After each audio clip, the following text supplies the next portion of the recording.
everybody. Hello, hello. I'll wait for a few people to get on. Look at what I got today. Oh my gosh. I want to see if my rulers will sit in here. Here's one. Oh, cool. Look at that. That's pretty nifty. I'm going to put them all in there now.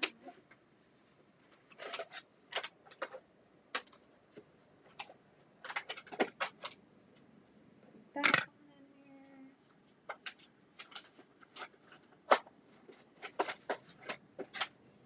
Woo.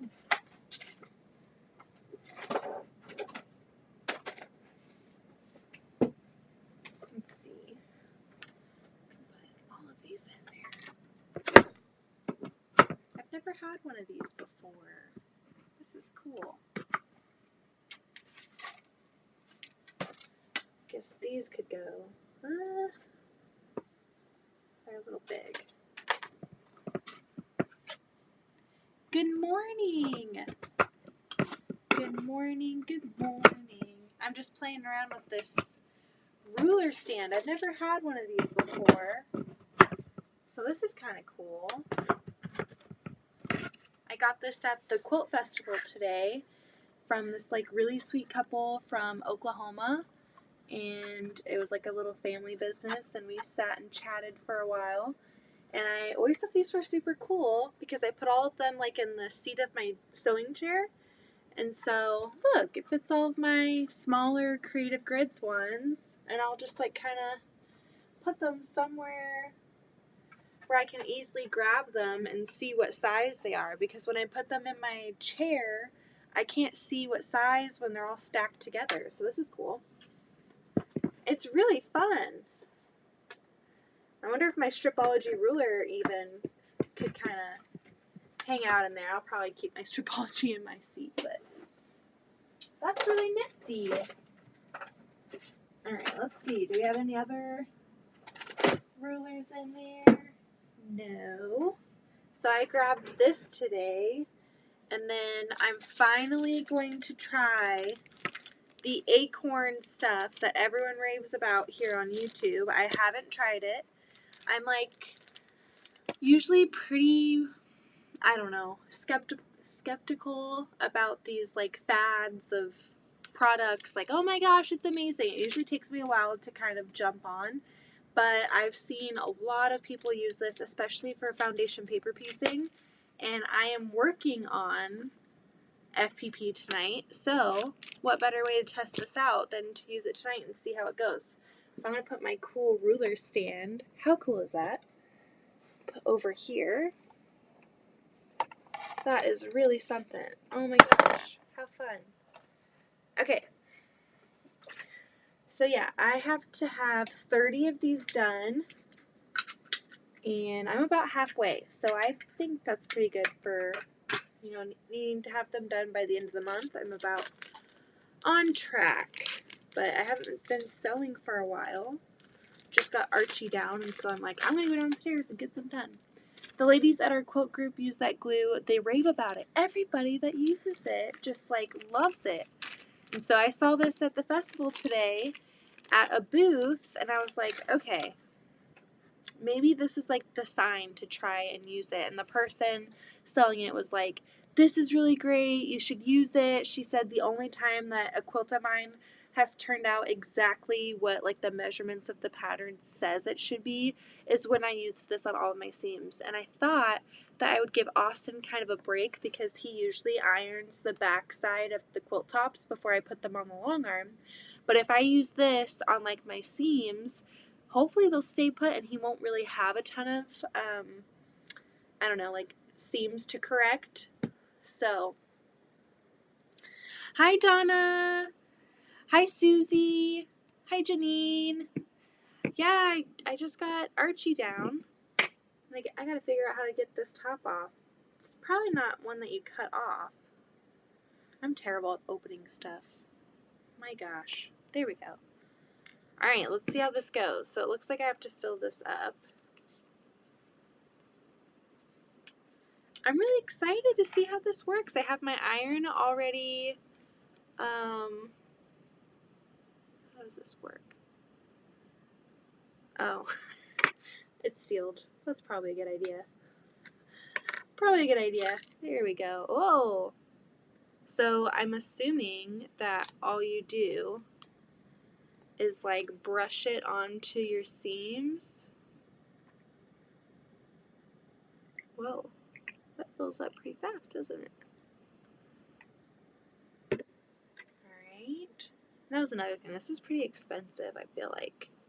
If something's expensive and I have to try it, it kind of takes me even longer than it normally would for me to take a leap of faith and be like, alright, I'm going to get it and see if it works for me. So I guess this will be like a live in the moment. Okay. Well, we're learning things already. Oh, good thing we have some scrap fabric literally right over here.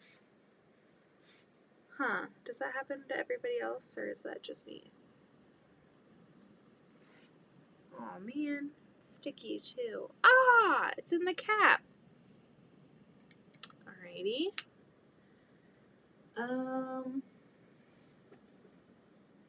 Got some of this, I guess, left over from a project.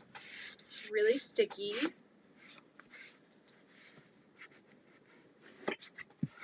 So far we know that when you fill it up, it's gonna get everywhere.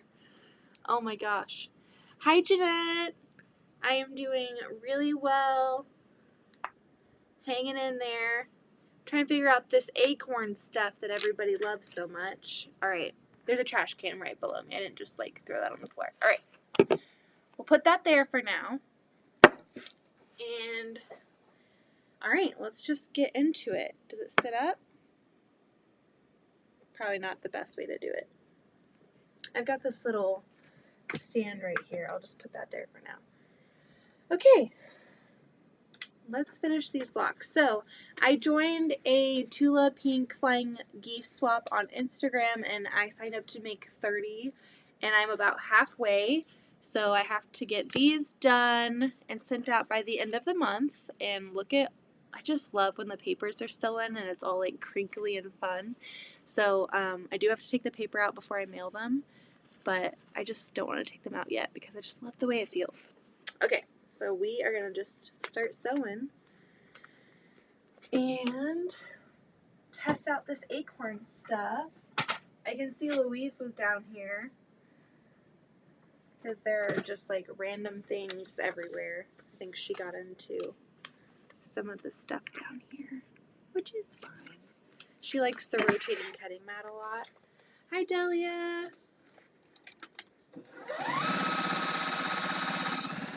I should probably change my needle because I've been paper piecing a lot on this one. Alright, so I'm going to use this. Do you put it on the seam before you iron it? Like, do I do this and then iron it over? Or do I press it over, do it, and then iron it down? That is the question. There wasn't really a lot of instructions on here. Piece like an expert and press seams precise and flat. You know, I'm not an expert, so we're already behind there. Yeah, it doesn't say like in what order to do things.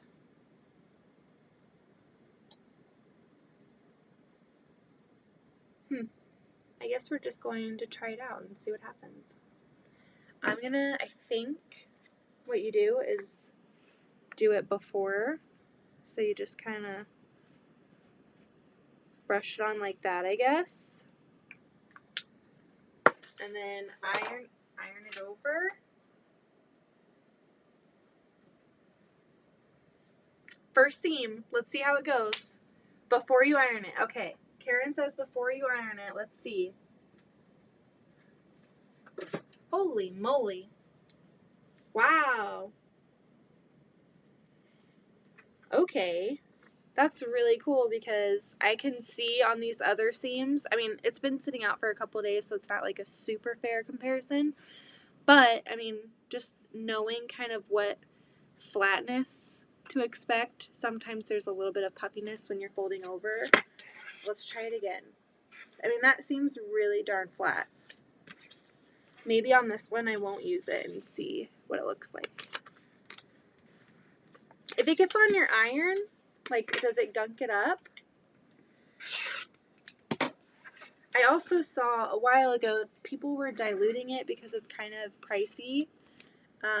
Does anyone on here do that? And how, like, what ratio do you dilute it with? That is the question. Let's see.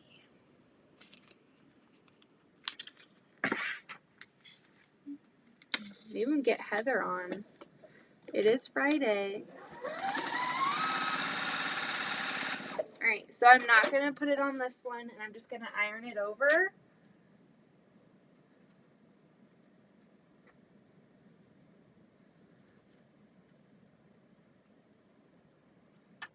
I will say it even, like, folded over easier. I didn't have to tug it as much. It's almost like it just went straight over. Oh, wow. Okay, I don't know if I'm going to be able to, like, adequately show you for those who haven't used it. Like, I wish I could, like, lay this perfectly flat and show you. But there is a definite difference in the flatness of this seam versus this one. Like, there's, like, kind of a poof here. It's flat, but it's kind of poofy. But look how flat that is. Like, look at that line. You can see inside the seam it's so flat. Oh my gosh. I used to spray starch in the lid of can and use paintbrush. Oh, wow. Yes, where is Heather? Well, she's probably watching Rue's, or Ray Paul's drag race show. She does that every Friday. But we are just talking about maybe getting back on Fridays. So maybe if I message her, we can get her on tonight. See. We'll see. We'll see. I'll text her. It was really cool. She entered her quilt in the Kansas City Regional Quilt Fest. And so Whitney brought it up, and it's so gorgeous. I mean, it's even prettier in person.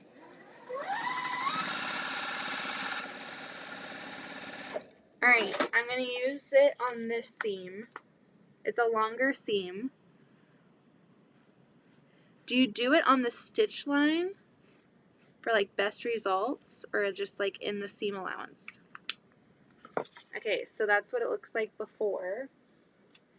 I'm going to iron it over.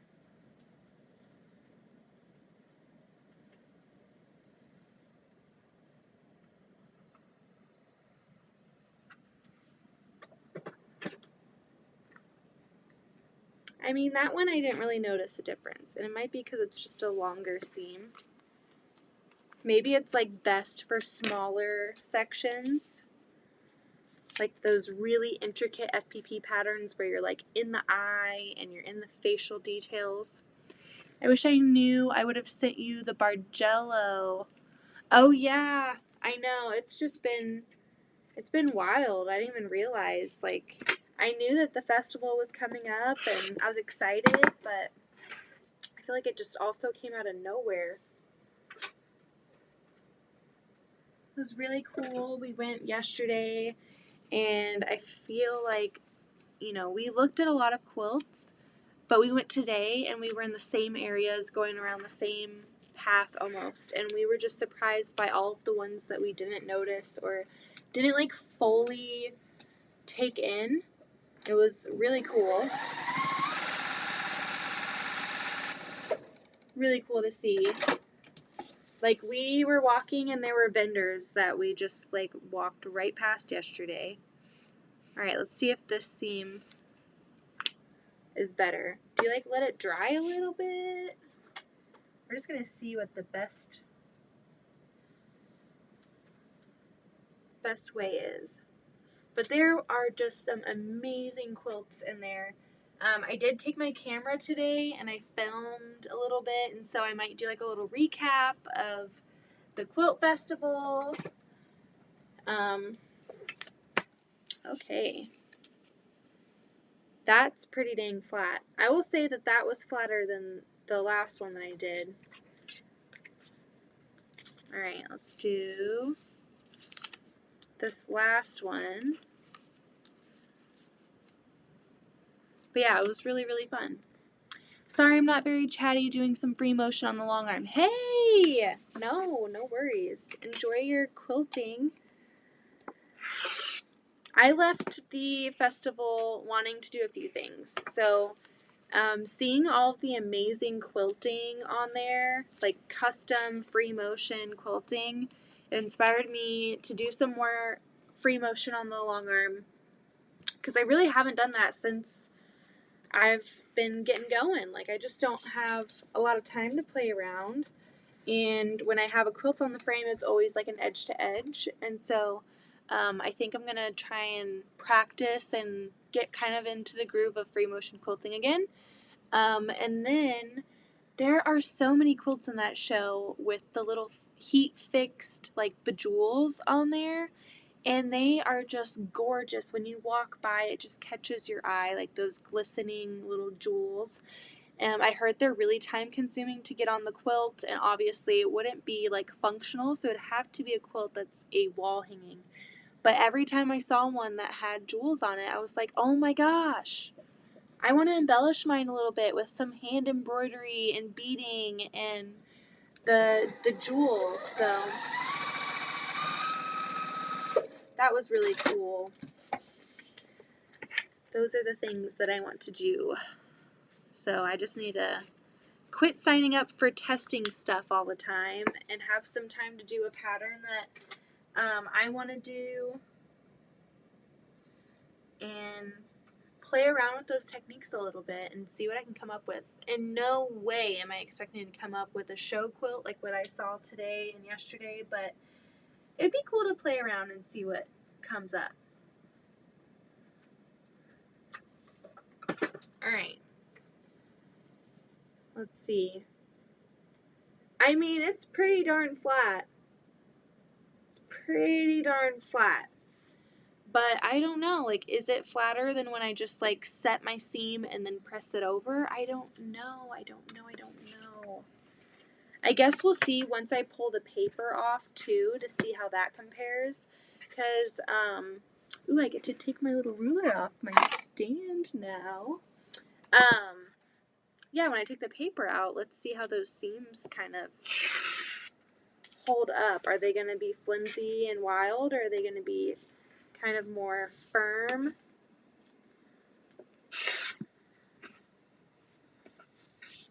I have to trim all of these threads too. All of my start threads.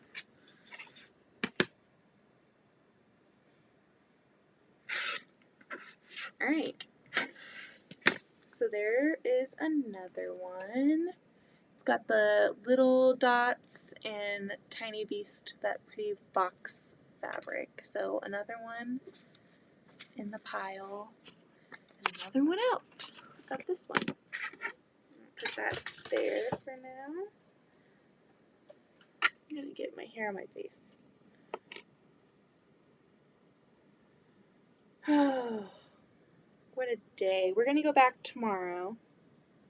So if you're in the Kansas City area and you're at festival and maybe you see me walking around with Archie, stop me and say, hey, what's up? Because it'd be really cool to meet some people from YouTube. I didn't go to QuiltCon because I was having Archie, but I got to go see Adam's So Fun. He was at his booth for Handy Quilter, and I was like, oh my gosh, I'm so happy to see you. I was having a baby when you were at Casey Maker Studio doing your event, and he like took a picture with me and was so nice. So that was really cool to see him and get to talk to him a little bit. Seeing all of these quilt celebrities. Make sure got enough here. Got iron.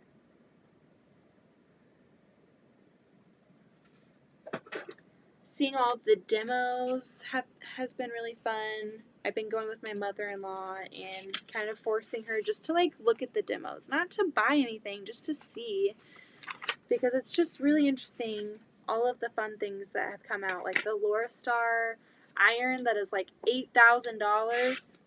My goodness. Is really cool. I didn't know that the table has a built-in fan that sucks in air or blows it out. And that whole demo was mind-blowing. It was just, oh my gosh. I don't know how one affords an $8,000 iron, but you know, if you can, it's pretty cool. And I'm jealous because just to see what technology is out there, jeez. My goodness. It's pretty cool.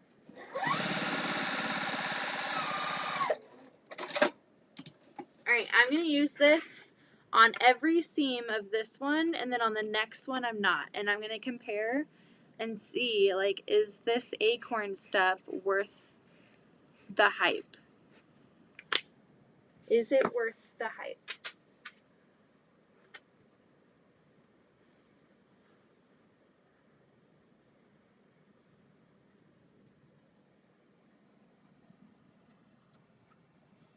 We'll compare the flatness. Maybe I should take the papers out too and like see. Because maybe the thing is like how they hold up after you take the paper out. Maybe that needs to be compared. We're just going to give it an honest review as we're using it.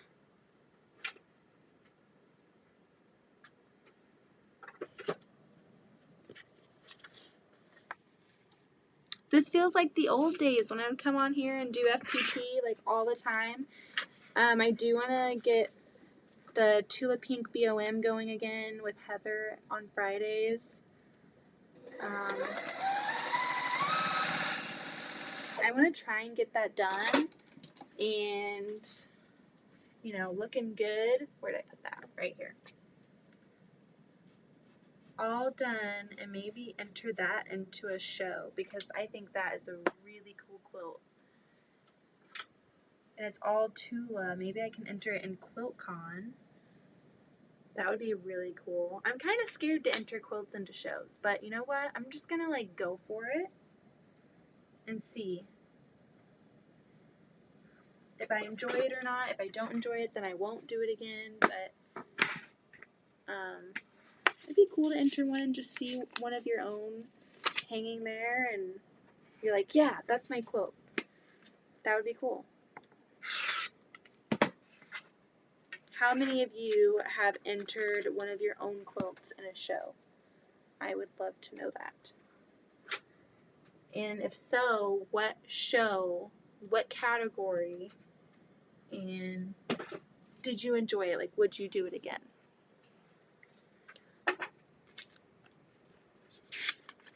Woo! We're doing purple and yellow for this one. A little different. I'm trying to like push myself. I don't think these are big enough, so I'm gonna take some of these. I kind of have Tula all over because I've been mixing and matching, and I kind of just whack at my fabric when I'm doing FPP. I never like pre-cut, so there's kind of just pieces, rough cut everywhere. There's some scraps.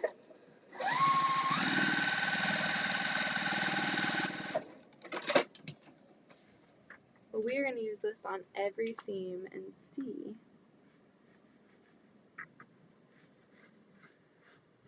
I don't think it's coming out. Might be harder to see on this lighter fabric.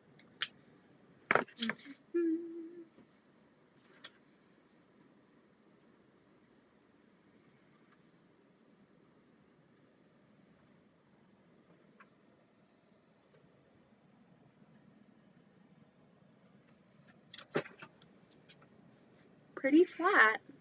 It's coming out pretty flat. Nice and crisp. I like that it doesn't shrink your fabric. It says it doesn't shrink. And I think starch shrinks your fabric. And steam and stuff like that distorts your fabric a little bit. So That's really nice that it doesn't do that.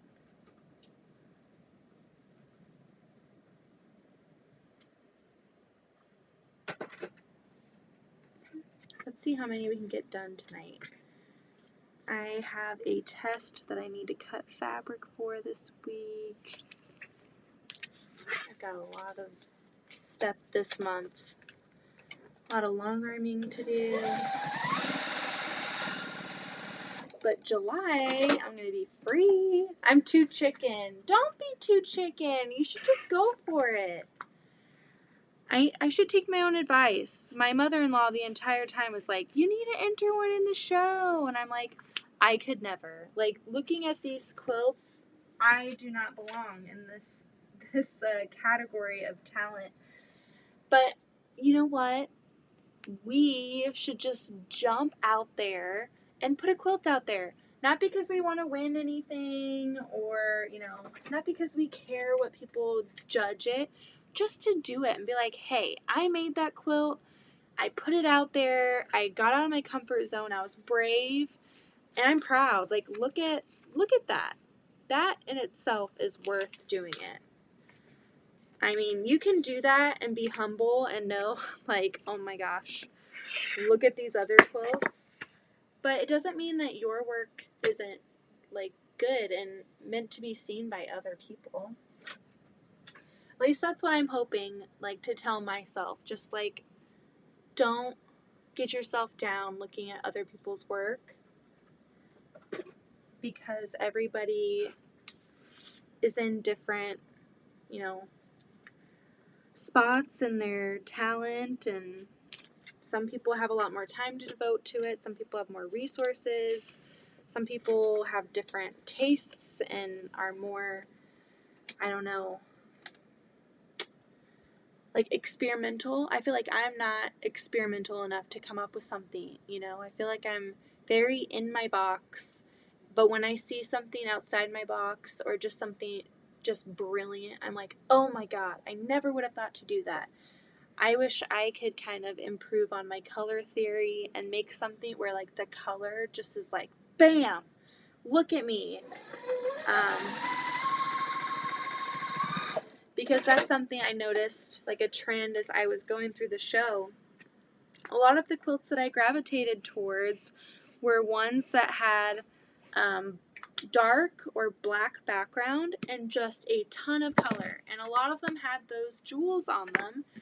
And it was just kind of eye-opening. Like, okay, I definitely have something, like a taste that maybe I didn't realize until I went to this show. Maybe I could try and make something in this, category or in this style. I wouldn't execute it as well as these, but if I just tried and had fun with it, maybe it'd be a good experience. Has a YouTube video on tips for shows. Ooh, I watched that today too. I didn't realize there were so many categories. That's kind of the one thing too that just kind of, there's been a few times where I'm like, okay, I'm going to enter something in a show. And then you go online and you look at the show and you look at all the rules and you look at all the categories, and they are so specific. And there's so many, so much criteria that you have to be within, and that kind of is just overwhelming to me. A lot of the time I just click out and I'm like, nope. And I also don't want to have to put a quilt sleeve on my quilts. Like, I'm not a hand quilter. So, I mean, just the thought of putting on the sleeves and the labels, and you have to put in a certain bag, and it's just too much. Can we just bring a quilt and lay it on a table or something and just look at it and be like, oh, that's a nice quilt, and just be done with it? You know what I mean? It's very official. And so I think that kind of scares me off because it's very particular about how you need to prepare your quilt, what category you enter your quilt in. Too much. Too much.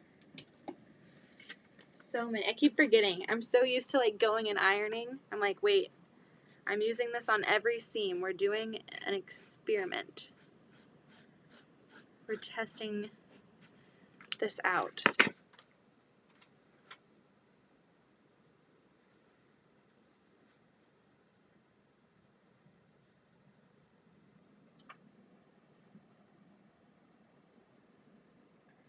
I will say it's pretty darn flat.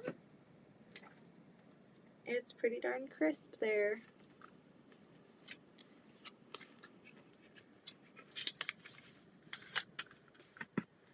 I need to empty out my trash can. I have a ton of scraps just kind of overflowing over here from doing this paper piecing. I kind of don't want to start my other stuff until I get these blocks done, even though my next test is due on Friday. I think I'm crazy, guys. I think I'm crazy.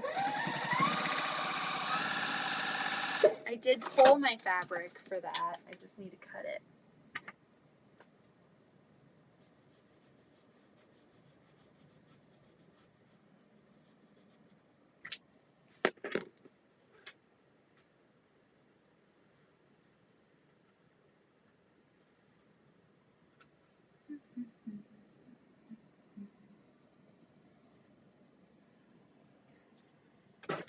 I will say, like, it's gonna have to be, hi Amy!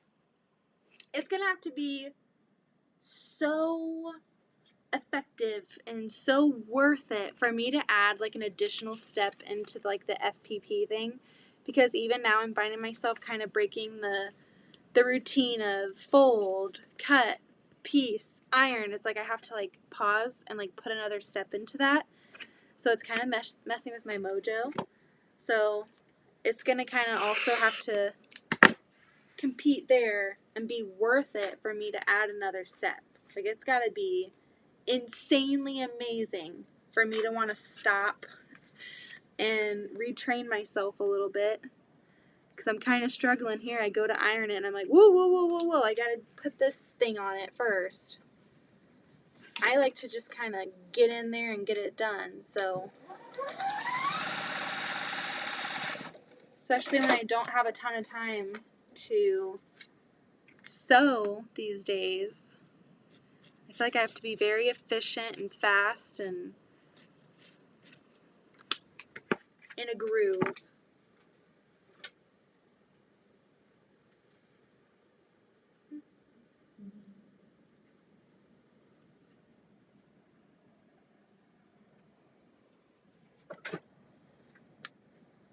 Look at this yellow and purple. Pretty fun. So this one we're doing on every single seam. The acorn piecing thing. On the next one we are going to do 0.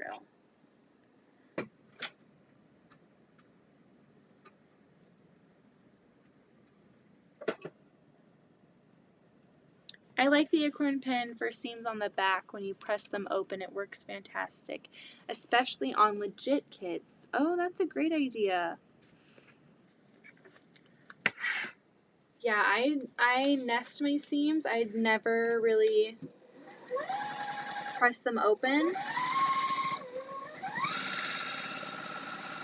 So it might not be worth it as much for me as someone who's doing them open, because I do know that when you press your seams open, they become a lot more like flimsy and like shift. Like for me at least, they kind of open up. So maybe this like keeps it together and prevents it from kind of opening. I've had a lot of problems where when I do the open seams, they fall apart. Like they just open up, and so I don't really do that. I do the left-right thing, but I know that certain patterns also are like you got to do it a certain way or it's going to be just insane bulk and hard to sew and it's going to be lumpy. So everybody do what you do. Not ever going to say that one way is the right way or not, but I'm too lazy to do open. It's just another added step of going back there and opening it, and maybe if you stay stitch it like around before you long arm it, it's better. But I just don't have good luck with open seams. How long do you think you'll be live? It's 8:30. I mean, at least an hour and a half. I'm going to really just try to get as much of these blocks as I can. Trying to get them all done. Archie is also like the deciding factor. If he wakes up and he's like, Mom, where are you? Then we're going to have a problem. But some of these are pretty dang close on here. Maybe shorten your stitch length a little. I press a lot of seams open and they don't separate. Oh, that's a great idea. I never would have thought of that.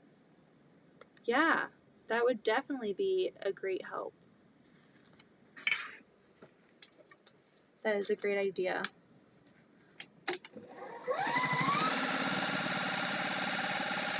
I think the other like perk for me that when I nest them, I can really feel where the pieces need to be for those perfect points. And when they're open, like, I don't know. I feel like I'm just not as good with open seams to try and get a point. I love how when you're nesting them, they just kind of hook on each other and you don't have to think that much and you can just sew and get it done. My mother-in-law, we are very opposite in the way that we quilt. She's a pre-washer. She loves to iron. I think that she did a lot of open seams, or maybe not. Maybe I'm thinking of her sister-in-law. But she was working on Cozy Cabin Quilt out in Iowa when we had our little girl sewing trip, and she was like, do I need a back stitch on here? Do I need to do this open? Do I need to do this? And it's just really cool to see that there's so many ways to do something, and the end result is art, and it's functional, and it's beautiful, and you know, everyone has their own way about it. It's really cool. I like it. I do on regular quilts, I only press open on FPP. Oh, that makes sense. Yeah, for like bulk and stuff, definitely. Because some of those FPP patterns can get super intricate and detailed, and pressing them open definitely helps. Been watching TV with the hubby, but maybe since Smoothie Lady is live, he'll let me hang with you. Oh my gosh. What flavor are we making tonight? What flavor are we making tonight? Hi, Sean. How are you? How are you? I'm so happy that I've been kind of like catching your brekkies lately. Usually I'm dead to the world that early. Well, I was before I had a baby, I guess. But lately I've been able to be up when you have special guests and see what you guys are all working on. I feel like I am kind of getting back into things.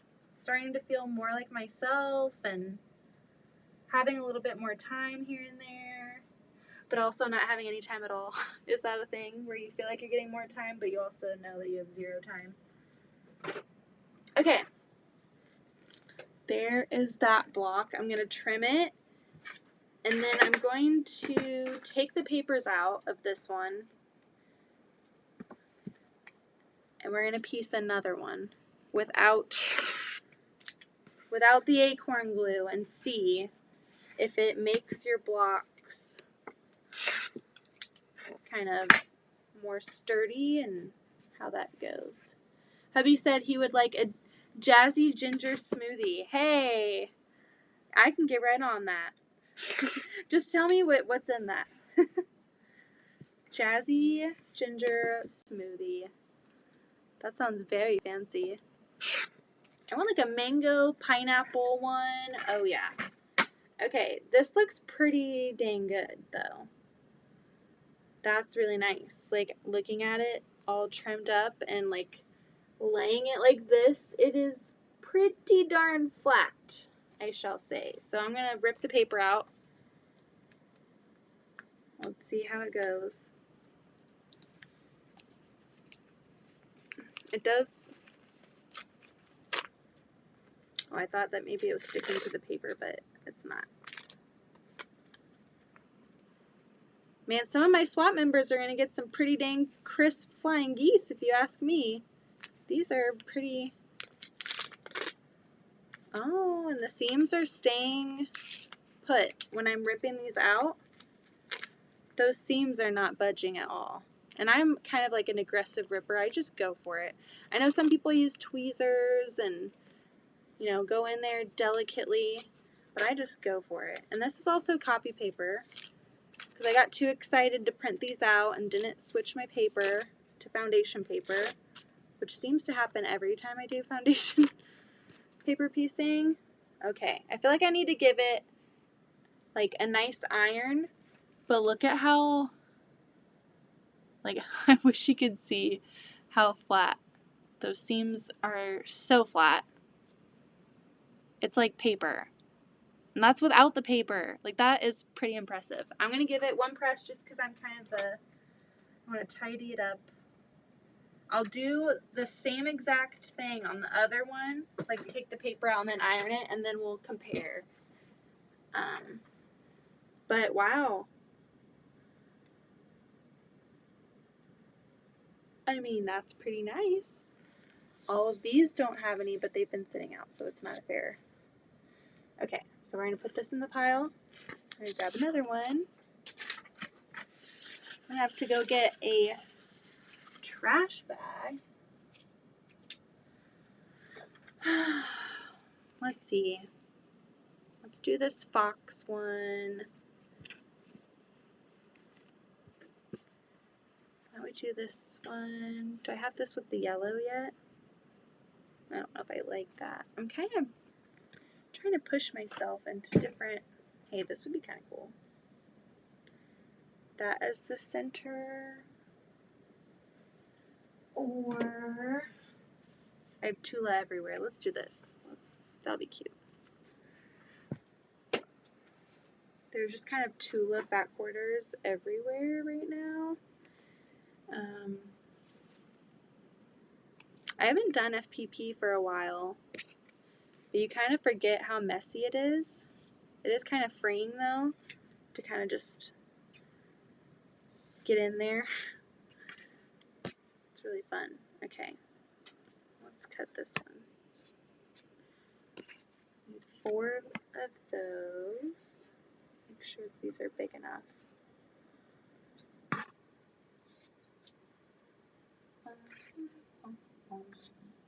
Alright, we'll do that.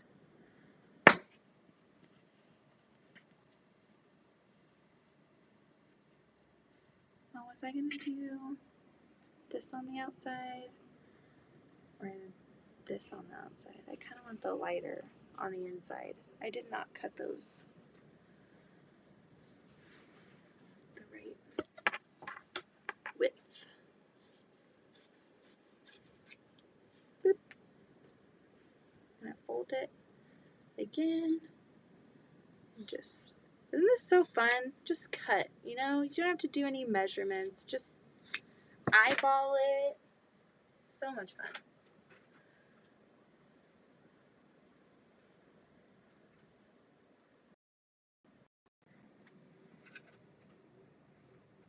Okay, this block we are doing 0 of this acorn stuff. We're doing none of that. Put it over there. But we are going to glue down our first piece.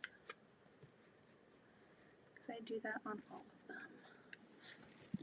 Let's see. I came in late. What is the pattern you're making? So this was a template that was given out to everybody in the swap. So you could either make these flying geese, you could either make them traditionally, and you have to make like a set is 4 and they all have to be identical in the set. And then you kind of were able to sign up for how many you wanted to make. And I don't remember the increments of like which groups you could be part of, but I signed up for 30 because why not just be over ambitious and sign up for 30 blocks, be a little bit wild. So I signed up for 30 and I'm at like 15. So I have 15 more to go. But it's all Tula. That's the other thing. It's going on Instagram. I feel like I kind of do a lot over there. I'm very active on there, and so I like keeping up to date on the swaps. and signing up for those and meeting people on there. It's really fun. That's why I say if you don't do stuff on Instagram, you definitely have to give it a try at least, because there's always fun things going on, fun swaps, and the artists on there are just, oh my gosh. Everyone is so friendly. I'm going to do this the way I usually do it. I usually set my seam and then pull it over. With the Acorn stuff, you can't really set it before you flip it over, so that's going to be the only difference. That's why I love our local show put on by our community house. Ooh, that's awesome. I need to lint roll my 2 completed quilts for show and tell tomorrow at my local quilt shop. That's really cool. That's really cool that your quilt shop has show and tell. We have the show and tell at the Guild, and that's really cool. It's like you show up with a quilt, and you're so excited to show it, and then you kind of watch everyone else in the group show off their quilt, and you kind of like start to stuff yours back in your bag, because people are just so freaking talented. And it's just like, really? Really? Why do we all have to be so good? Why do you have to be so good? You know? Have me overwhelmed over here. And yeah. Our last guild meeting was super fun. We did a first and favorites program, so everyone broke off into little groups and we circled around, and everyone brought like their first quilt or a quilt from like early in their journey, and then their favorite quilt, and kind of shared about it. And that was just a really cool meeting to be part of, and like seeing these quilts and hearing these stories from all of these just super talented people. And you know, you go in a guild, our guild's pretty big. The Kansas City Modern Quilt Guild has about 250 people. You see all these faces every month, but you don't truly get to like interact with everybody and like, you know, get to know people on more of a deeper level. So it's really cool to hear those stories. And like, you know, a lot of people in the guild, they're like, oh, that's my niece, that's my stepsister, this is my mom, and we all do this together. And that's just really cool. I think that's awesome. It's very much a generational thing that brings people together. And I was even telling Liz, like, going to this quilt festival this week, it's almost like this hidden society. And I kind of feel this way with Instagram too. It's like, if I weren't a quilter, I would have no idea, you know, what goes on. What goes on Instagram, what goes on at these shows. I mean, it's like a secret society of these makers. Like, you see these people in your communities, in your grocery stores, like everywhere, but you don't know them. You don't know that they are really, really talented and they craft these beautiful quilts. And then you go to these shows and you're like, oh my God, there's like hundreds and hundreds of us out here. And like, how many people do you cross paths with that, you know, unless you're wearing a shirt that's like, I sew, you know, how would you interact and find those people? So that's another reason why I love Instagram. It's just that ability to connect with people who share that passion with you, and to stay up to date with them, to see, oh my gosh, they're working on this now, or wow, like she's gotten really, really good at this. And I remember when she first did, it's cool. And I'm saying a lot of she, sorry, Sean. But, you know, we do have men that come to Guild. We have a lot of members, and honestly, one of my favorite members is a dude, and he is so sweet. His name is Rick, and the kids love Rick. He comes up to the shop a lot. He does a lot of classes. He does retreat, and he is like the nicest guy ever. So, I mean, even men, like how many men would you see out and about, and you just never would know. You never know. I mean, I guess there's a lot of societies, like there's people who are really into reading books on Instagram, and I don't know, I just feel like quilting's so special. It's cool to know that there's so many people just kind of all over the place that do this. Be proud of what you make. We are all at different steps on our quilting journey. It's all good. I didn't even notice. I did, Sean. I did see a shirt, and I got one for Austin. I saw it yesterday, and I was like, ooh, I really like that. But I didn't get it. We were kind of like scoping the booths. We didn't do any shopping yesterday. Part of the reason I was holding Archie the entire time, we didn't think strollers were allowed. So I held him. I tried to put him in a baby carrier, and he was like, nope. So he kind of helped me not spend money because I was holding like a 20-pound baby. It was actually kind of nice. But I saw this shirt and it says, "She quilts, I cook." And I was like, oh my gosh, Austin needs that shirt because it's spot on. And like the kitchen is so messy and it's got like dishes. And I'm like, that is our kitchen because I'm so busy quilting and he's so busy like picking up my slack, you know. So I got him that shirt today because it was kind of on my mind. And I was like, you know what? I'm going to get him that shirt. And I think he liked it. It was actually a really cute shirt. I think it might be upstairs. I think I did a pretty good job not going crazy. I got a pattern. I got this Acorn stuff. Finally, I'm trying it. A ruler stand. And that shirt. So 4 things. I didn't get any fabric though. I'm trying to be so good about only buying fabric that I need.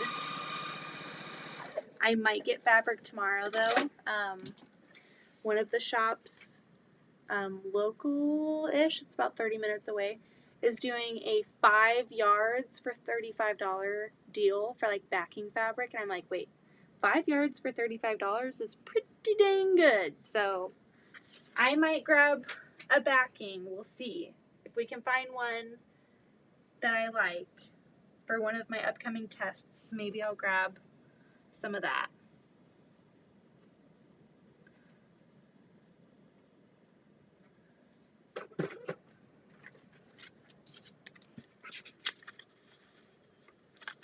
But I think I did pretty well. Pretty well. I quilt and do most of the cooking. Hey! Dang it. Sean, you're making me look bad. Stop it. Yeah, I'm not, you don't really want me cooking. I'm really good at like organizing. I'm really good at like getting in a random frantic cleaning mood where I'm like, oh my God, we have to do this. We have to do this. We have to do this. I'm really good at that, but I only have like a few good recipes up my belt. Otherwise, you don't want me cooking. Absolutely not. It's going to be like mac and cheese or toast.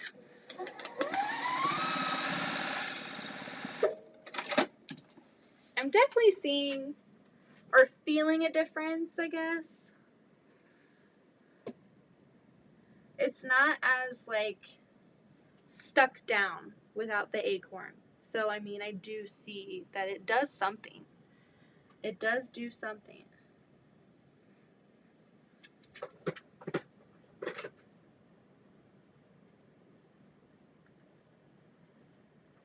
This kind of has more of a poof to it than the other block, but not like noticeable, not like a, not to where it's bad, where you're like, oh my gosh.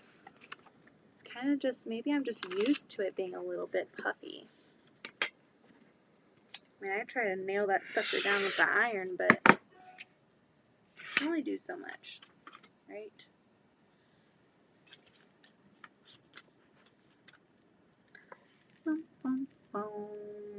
Yeah, Archie, oh my gosh.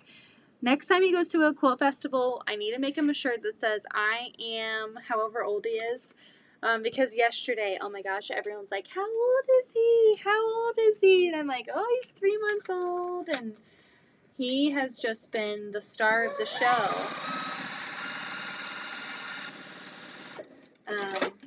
All of these sweet people are like, oh my gosh. I let someone hold him yesterday. Just a stranger, you know, just me and Liz were shopping and this sweet lady came in and she was like, oh, I just miss having a baby and oh my gosh. And I was like, well, do you want to hold him for a little bit? Because I was holding him the entire time yesterday. I was like, hey, if you want to hold him, go for it. And she held him and cuddled him, and she was just so happy. And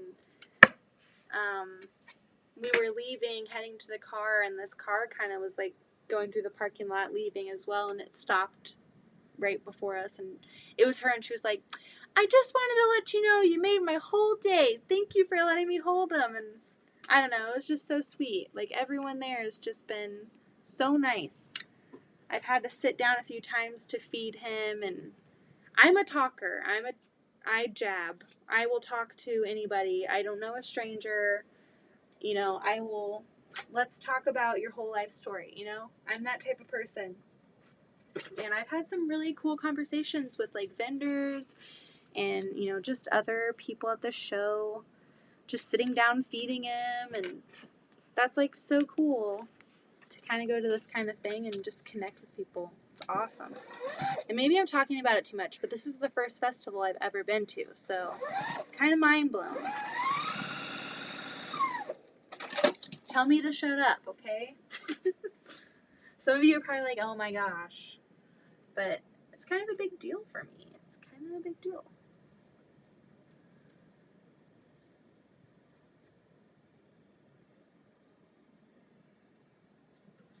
And I might have gotten Liz, like, kind of, I don't think we'll go to North Carolina, to be honest. It's just too much for airfare and hotel, and by that time it's like you don't even have money to spend at the vendors, and it's just too much. But she's kind of talking about it a little bit, so maybe she is kind of interested in the idea of doing that. I don't think we will. It's just too much. But 2025 is set for Phoenix, and my grandmother lives out there. And it'd be really cool to go to QuiltCon with my grandma, because she's kind of, you know, the reason why I'm quilting. She is like my first exposure to quilting, and I look up to her so much with quilting. And I don't get to see her ever. So it'd be really cool if we could go to that together and experience QuiltCon with my grandma. How cool would that be? Go to the quilt show with her. That'd be awesome. Hi, Nancy. Is that an old credit card you're using to fold the paper? It is actually a business card. It's Angela Walter's husband's business card for long arming. I got it at the Quilt Walk last year, and I always just use business cards. I keep them over here. I have this Pokemon card too. When I was doing FPP all the time, I always just kept a stack of business cards by my sewing machine. I like that it's not super thick like a credit card, and you know, if I lose one, it's okay, I'll just go find another one. And I don't really like using the ruler because I feel like it's just kind of awkward. So yeah, not a credit card, but I do love to use a business card. These are not big. Okay. I cut all of these over here, and I'm using these tiny ones over here. What is wrong with me? What is wrong with me? It's only 3 hours for me. So are you going to go? Are you planning on going? Nope, never going to tell you to stop talking. Janine, you're too nice. You're too nice. That would be awesome. Well, another thing, okay, so another one that's on my radar is today someone mentioned the huge festival in Houston. I guess there's a giant show, and she was like saying it was bigger than QuiltCon. I'm like, what? There's something bigger than QuiltCon? And so that would be kind of fun. I have family out in Texas. I don't know if they're in Houston. I think actually they might be in Houston. They moved from Seattle, so I'm not really familiar. I haven't visited them, but yeah, that would be kind of fun. And then the one that I went to today, they do every other year, so it sounds like all of the guilds in Kansas City come together and do this festival, and then they kind of go back and forth. Wichita, which is in Kansas, so is it Wichita, Missouri? No, it's Wichita, Kansas. I swear it's Kansas. But apparently they go back and forth. So next year, June 21st and June 22nd, is another festival in Wichita, which is just like an hour, maybe 2 hours away from us. And so Liz and I put that on our calendar because we're like, ooh, we'd like to go do that. We did miss the quilt walk this year in Liberty with Angela because we were out in Iowa. We were going to go do the Iowa Quilt Festival. Ended up not doing that and just doing the farmer's market down there, which if you haven't been to Des Moines for the farmer's market, go. It was so fun. We went there a long time ago, like 5 years ago. It was before I had, well, no, I think I had Addie, and Zoe was a baby, but she was taking a bottle, so that's why I went. And it was really fun. So it was really busy though, so if you're gonna go, just go really early so you can kind of hit all of the spots before it gets insane. I'll go down on Saturday as a day trip. I'm so jealous. I hope we have a great time. I use the cardboard they put in layer cakes and charm packs. Ooh, that's a great idea. And resourceful. Very resourceful. Alright, I feel like I need to iron this one.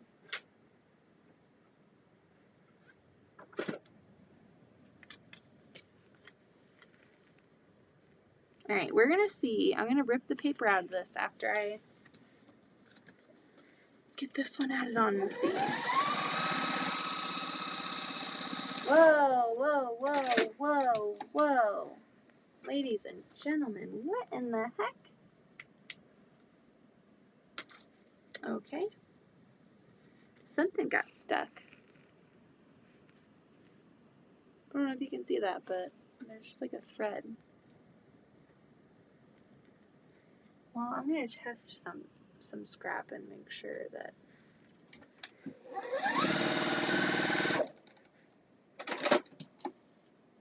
Alright, looks good. We can continue.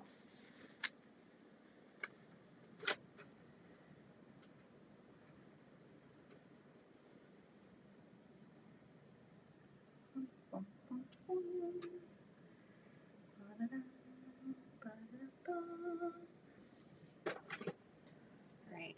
I mean, this looks pretty dang flat too. And it could be because I am using the copy paper. I feel like the copy paper is so thick, it kind of like insulates the heat. And, I don't know, when you iron it, it gets crispy and it gets nice. I feel like foundation paper is easier to rip out, obviously, but it's so thin that when you iron it, it just kind of goes straight through. I feel like the copy paper kind of holds that heat and makes your blocks kind of iron a little bit better. That is already coming off. Alright.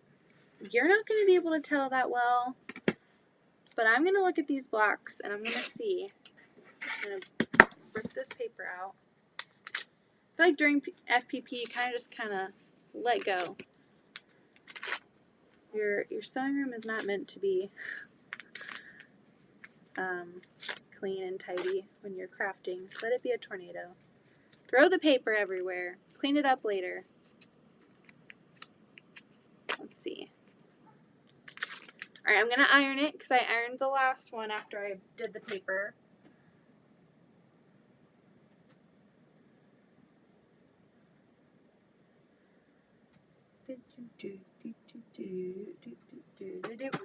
Okay. I'm just going to like lay it flat in my hand and like look. Okay. I mean, there is just a slight poofiness to this one. It is ironed, it is flat, but there is a poofiness. Good night! I mean, there's a definite difference. Let's look at the back. You can tell, even just like on this top one, maybe you'll be able to tell. Look at how this section is kind of like flopping. And this is kind of like staying together. Like this is not coming up. These little ears up here are not coming up. But when I have this one, see how this is kind of like bending down, and I ironed the heck out of this thing. So I wonder, let's see. I'm going to add some of this glue to just that part, and I'm going to see if that helps it stay down. I guess it's glue, right? When I say Acorn glue, right? Easy press pen. All right. I'm going to iron it now and see if it makes it stay flat.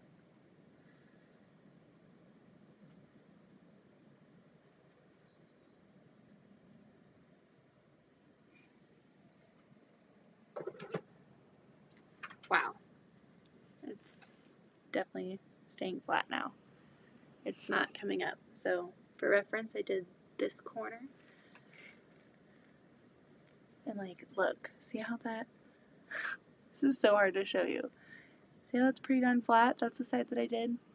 See how that's coming up? There's like that space in between the fabric and the seam. You know, it might even be worth just doing these outer edges, because that's kind of one of my pet peeves of when I'm doing FPP and you rip the paper out.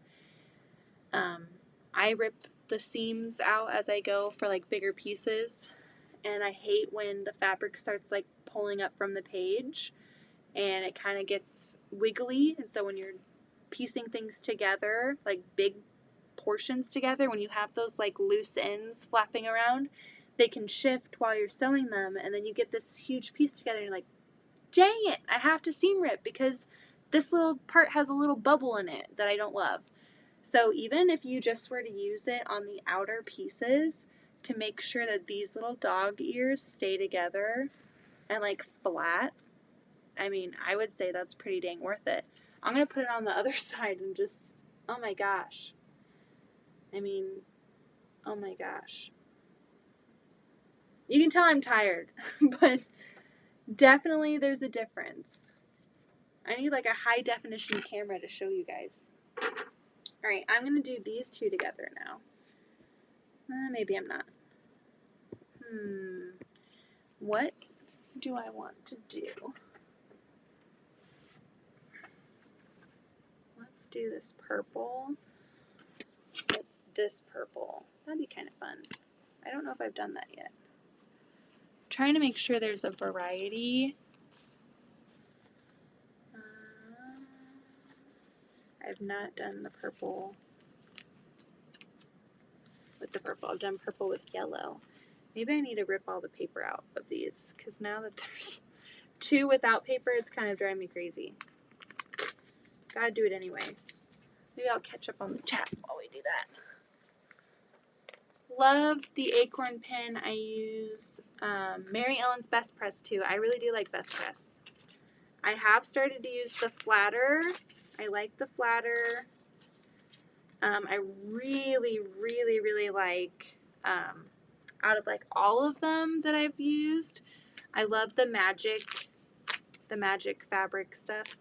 It's non-scented, so I like being able to use that and not worry about if I'm making like a custom quilt for someone, if they are super sensitive to smells or have asthma or allergies, stuff like that. I like that it's non-scented. I know you can get non-scented in the Mary Ellen's. I really love Mary Ellen's, but I think my favorite is the magic stuff. Like, I will get a gallon of that at a time now. My gosh, I kind of want to like go through these and put them on these because they're kind of older, coming up off the paper a little bit more.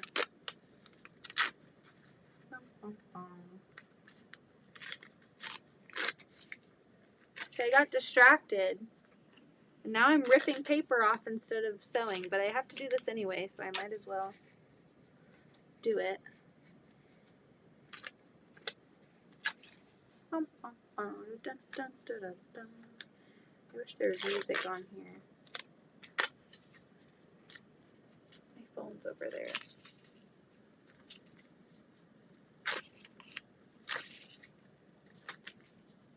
guess I should show you as there's one. It kind of drives me crazy because the lines are kind of going everywhere on those dog ears. Then I have another one. Apparently I didn't learn my lesson. I'm trying to experiment with these and kind of just have fun with it and not be so control freaky about all the fabric directions. And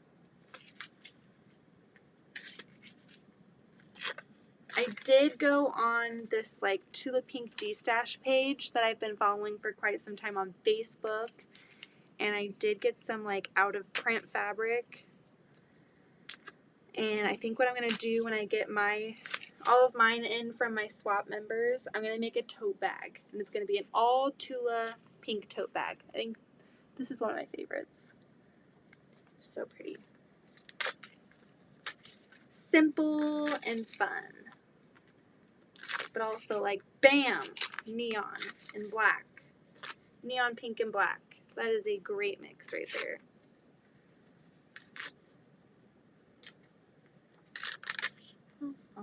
Some people hate doing this. Who hates doing this? Hello, how are you? Where do you buy the gallons from? I buy them from Casey Maker Studio. That is where I get them. She always has the gallons available, which is really nice. Here's another one. I like that one. I think that's the one that I just made one really similar to this.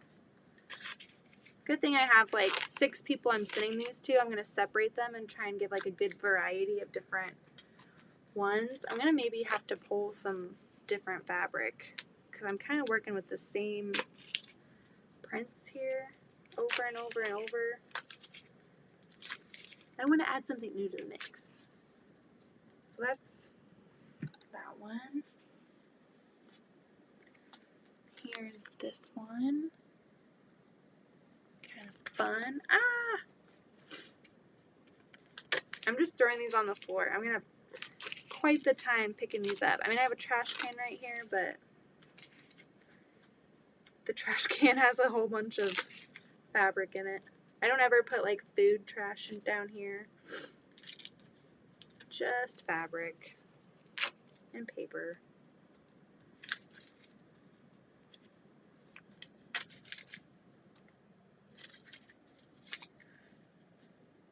Okay, this one's kind of fun. I like that fabric in the center of the flying geese because it doesn't really matter what direction it's going. Like how it's nice and blue and pretty.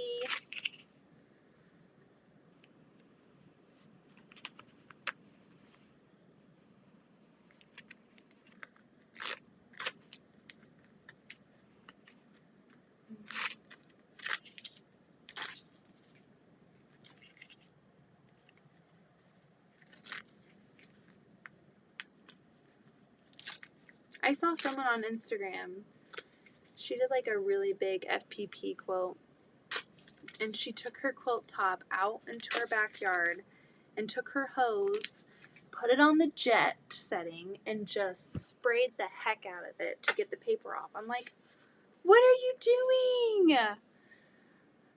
Oh, hi! Thank you so much. How are you doing tonight? I really like these pink and black ones. Those are my favorite. Honestly, if I could have gone away with doing all of them just that, I probably would have done that because I think those are my favorite. But you kind of want everyone to have like a variety of different ones. You don't want to make all the same. So I'm going to split these up between the people. I have a few of these black and pink ones. I'm not going to send them all to the same person. So there's that one. And then here's this purple and pink.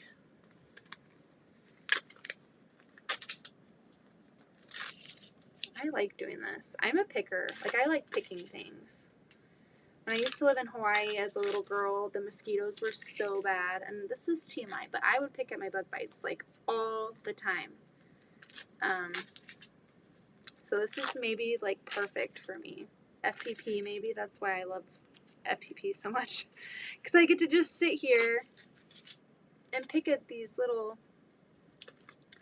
pieces pieces of paper and rip them off. Maybe that's why. Here's another pink and black one.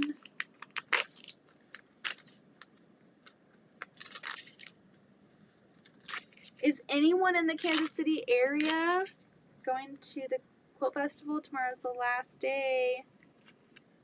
Last day, 9 to 4. It's going to be a ton of fun. I'm sure tomorrow, too, we're still going to see stuff that we missed.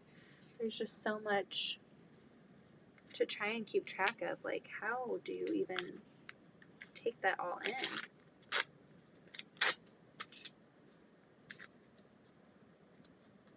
I'll make sure there's no paper on here. Get out of here. Alright, this one's kind of fun. It's the pink with the little blue on the corners. Why did I sign up for 30? Can you guys just smack me the next time I want to sign up for something? I literally, this is like how rational my train of thought is, okay? So I see that the swap is announced, and I'm like, ooh, that looks like fun. Didn't sign up. I kind of thought about it. I was being responsible. I was like, well, I do tend to overcommit, so I'm going to take this time to reflect and maybe not do that this time. So I didn't do it. Then I talked with my friend, Angie, who also works at Casey Makers, and I got her into a quilting bee. I was like, hey, there's an opening. Do you want to join it? And she's like, well, I don't really, do a lot of things on there. I'm like, come on, just do it. It's going to be so much fun. So she ended up doing it.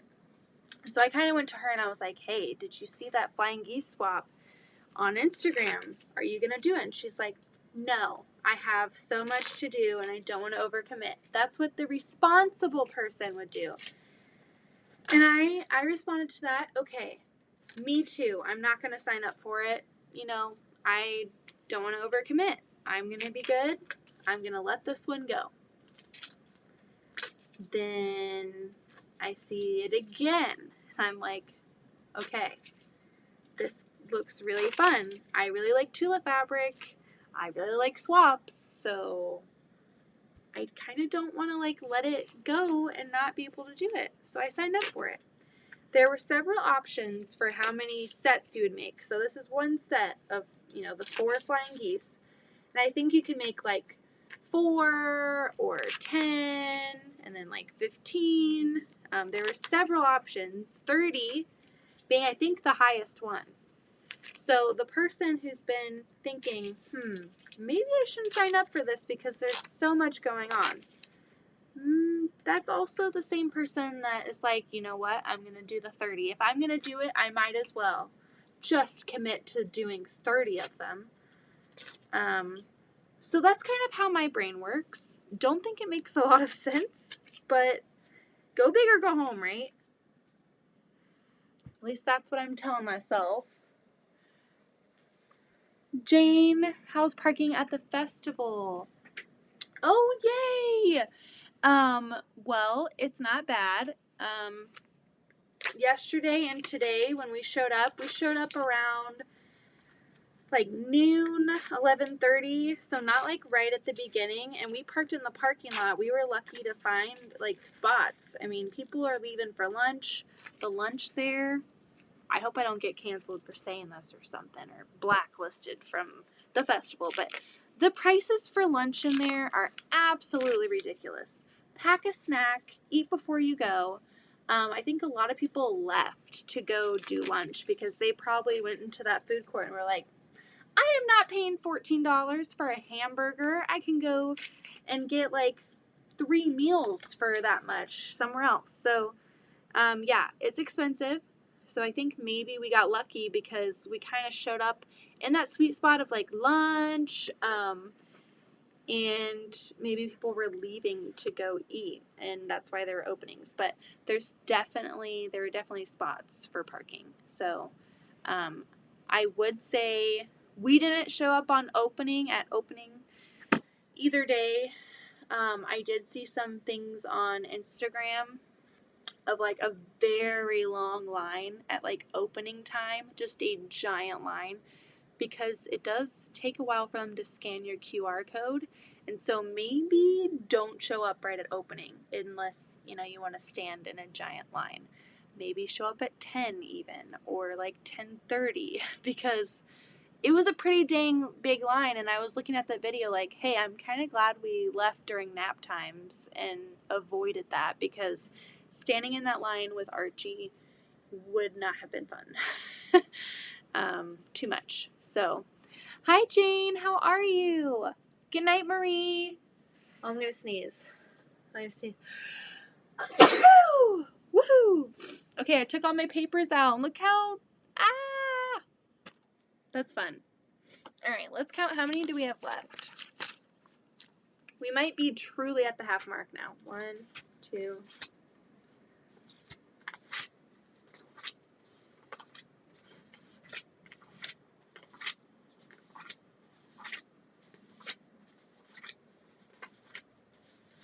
How are we? What? Did I print too many, or am I that? 1, 2, 3, 6, 7.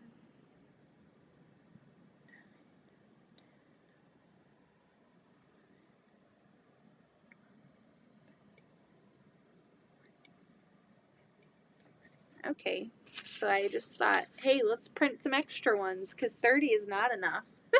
Let's do 33. That's weird. How did I do that?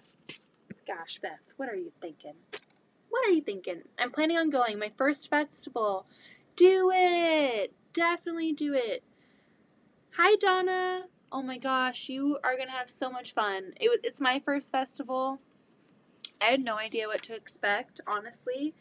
And it's a pretty good size one. So if you're local, definitely go and just experience it. And it's 10 to 4 tomorrow. I don't know if they have online ticket sales open again. I know that they shut down the online ticket ordering on the 14th, but they opened it back up yesterday because people were, they were in line for 2 hours trying to get a ticket to get in. I love quilting, but I would not wait for 2 hours to get into an event. Maybe if I didn't have a kid, I don't know, but that seems excessive. But anyway, after that first day and that experience, I guess they opened up online ordering again. So I don't know if it's still open. I ended up just getting the 3-day pass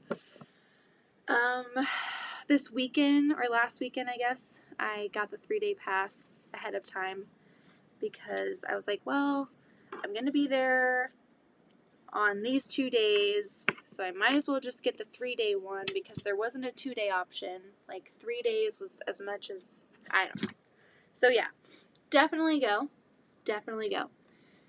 Hi Beth, was over at Becca's, didn't get a notification. Oh, hi, how are you? Where can I get the flying geese papers? So I will ask if I can send it to you. This template was sent to me by the person running the swap, so I think maybe I should ask. I mean, it is a free swap, so I'm sure it wouldn't be a big deal, but just to make sure, I can ask them if I can share it before, and then maybe I can like post the link and you guys can make them if you want. It'd be kind of fun to do like a YouTube flying geese swap. This one's Tula Pink. Maybe if we just did like, I don't know, like picked maybe Cave or maybe Ruby Star or something. That'd be kind of fun.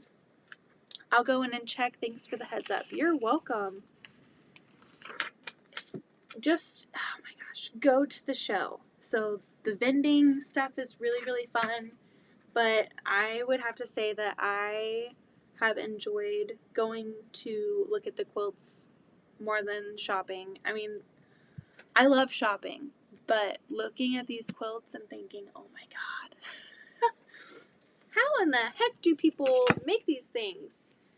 I'm really excited. I did take my camera with me today and I got some footage, so I'm going to put together a little video recap and I did try to get like the little excerpts, you know, the titles and the stories and the creators and everything. I did try to get those, but there are a lot of quilts. So I will confess I did not get the information on every single one, and so I hope that doesn't like offend anybody.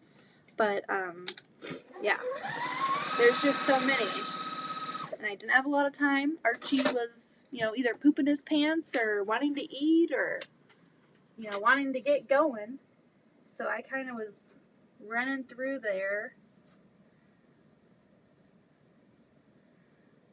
trying to see everything I could see before he got too upset, and also wanting to like film and get as much as I could of my favorite ones to show you guys. And it's a really good mix of modern and traditional. I know people say that QuiltCon is very much like modern. I mean, it's a modern quilt festival thing, and I wouldn't expect anything else, but it is kind of cool to go to this one and see more traditional quilts and like notice myself being like, oh my god, that's beautiful. It doesn't have to be bright. It doesn't have to be very modern to be beautiful. So I like that. I kind of realized that myself, that I can go both ways. I don't have like a, you know, a set criteria for something to be good. I like that I'm a little bit more flexible in my taste. I know that other people are not. You either really like this way or you really like this way, and sometimes there's really no in between. But I'm like, God, that's beautiful. That's beautiful. That's beautiful. If it's beautiful, it's beautiful. I don't care what category it's in. If it catches my eye, end of story. I'm going to look at it and be like, oh my God, how did they do that? How did they do that?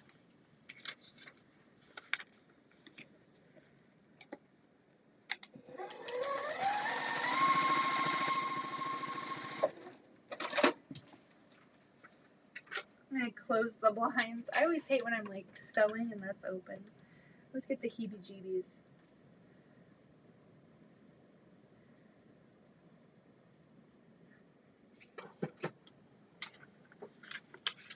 So I've got the rest of these to do.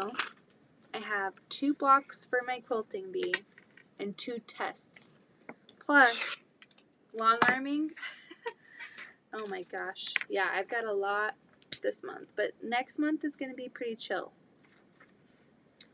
I'm going to try and like not be as crazy. I'm going to leave more time open for piecing and not do as many tests the next couple months. So I have a lot of fabric that I have plans for, and I keep signing up for tests, which I love, but I don't want to get burnt out on that, and I want to kind of do some of the patterns that have been in my head, or pick up a whip, like that block of the month that I have abandoned since having Archie. That'd be nice to get back to. Because if I could finish that quilt, oh my gosh, that might be my favorite quilt I've ever made before. And it's just sitting in a box. So what the heck am I doing? What the heck am I doing?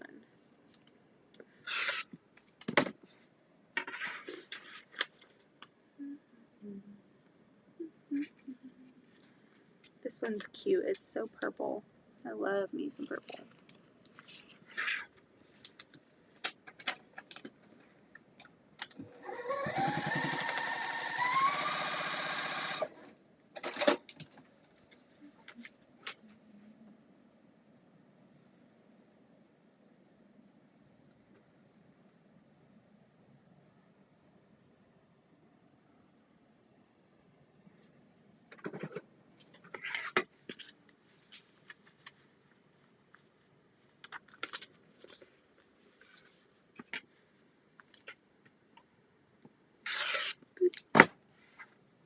I need to clear this out. I've got a lot of scraps over here. Thanks.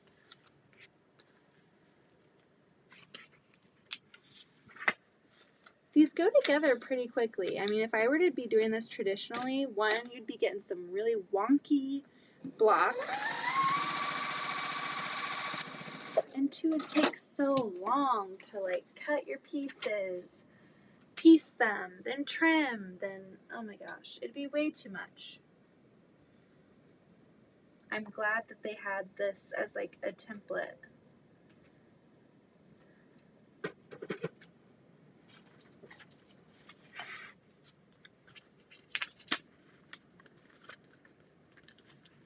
It's so quick, I feel like.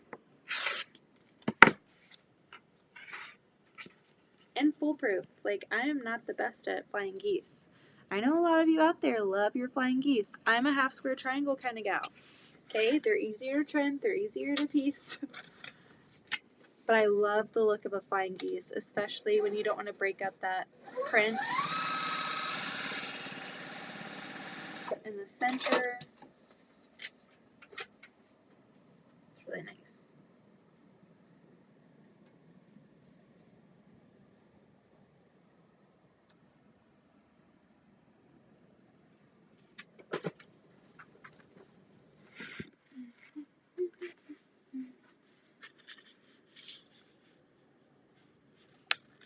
How is baby Archie doing? He's doing so well.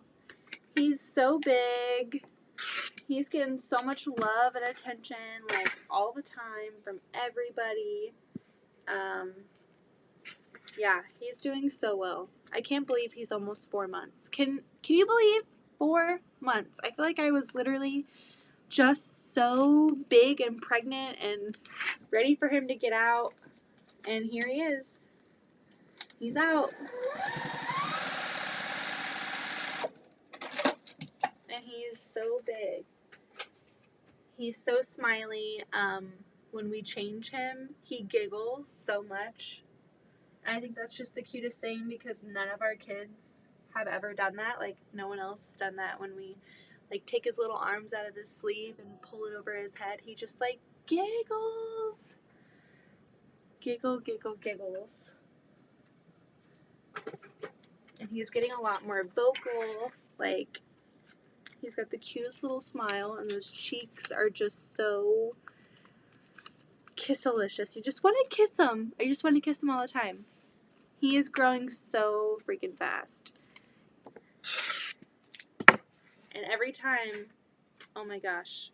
Like, I feel like quilting's the best thing to be in because everywhere he goes, when he goes to the quilt shop, all of the ladies are like, oh, I'll hold him. Can I hold him?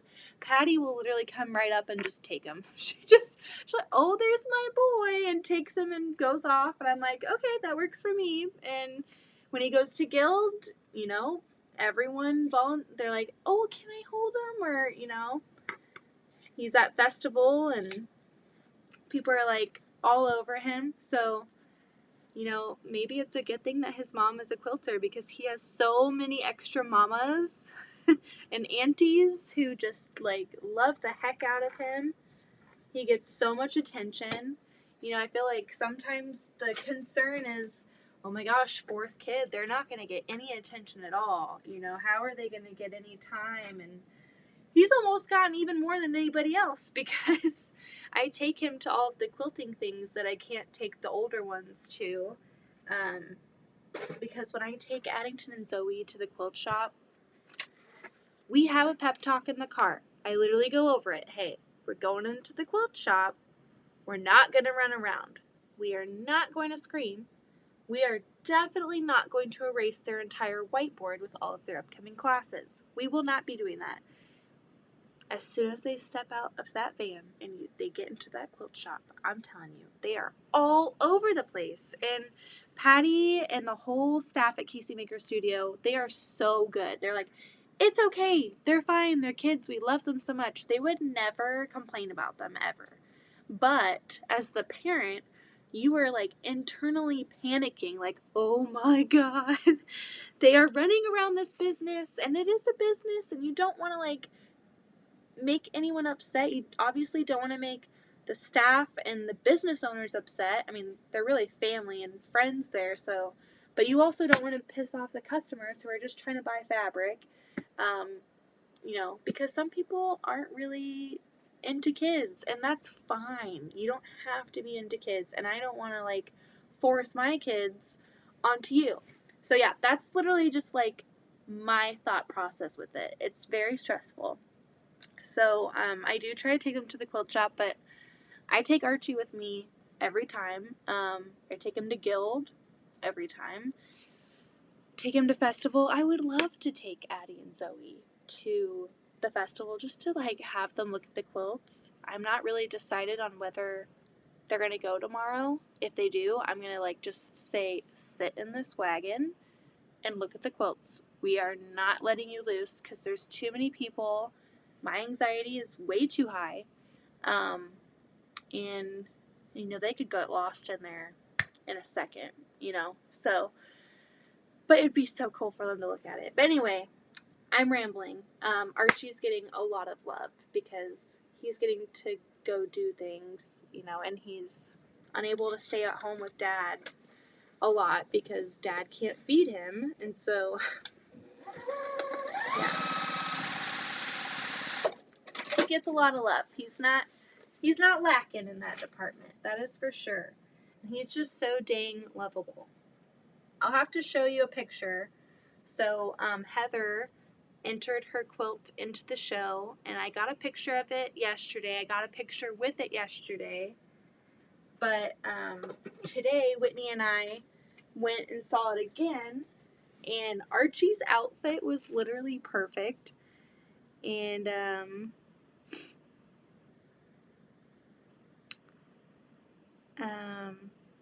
we got a picture of him with Heather's quilt. He was just so stinking cute. He wasn't sure. Like, she was kind of holding him like in The Lion King at the very beginning when they're like, it's the circle of life. He was kind of being held that way and he wasn't sure. He was like, who's holding me like this? But his outfit like matched her quilt almost perfectly. And actually the other quilt in that booth too was like those same colors and his tie-dye onesie. And there's me and Heather looking at, or not me and Heather, me and Whitney looking at Heather's quilt. Can you tell I'm brain dead from today? Whitney's driving back tomorrow, so everyone wish her a safe drive home. But he's just like, oh, this is a nice quilt. This is nice. Let's see. I got a picture with Laura from Slice of Pie with Archie. He's kind of just sitting there like, what the heck is this place? It's so loud in here. I got a picture with Adam So Fun. He is just as fun in person. I was kind of like, I was fangirling. I was like, oh my god, you're here. Can I get a picture with you? I feel like that's such a lame thing. Like, can I get a picture with you? But I don't care. I'll be lame because I want the picture. I want to get a picture with you. So, there's been a lot of fun people to talk to and meet and see in person. Like, oh my gosh, you're real. Pretty fun.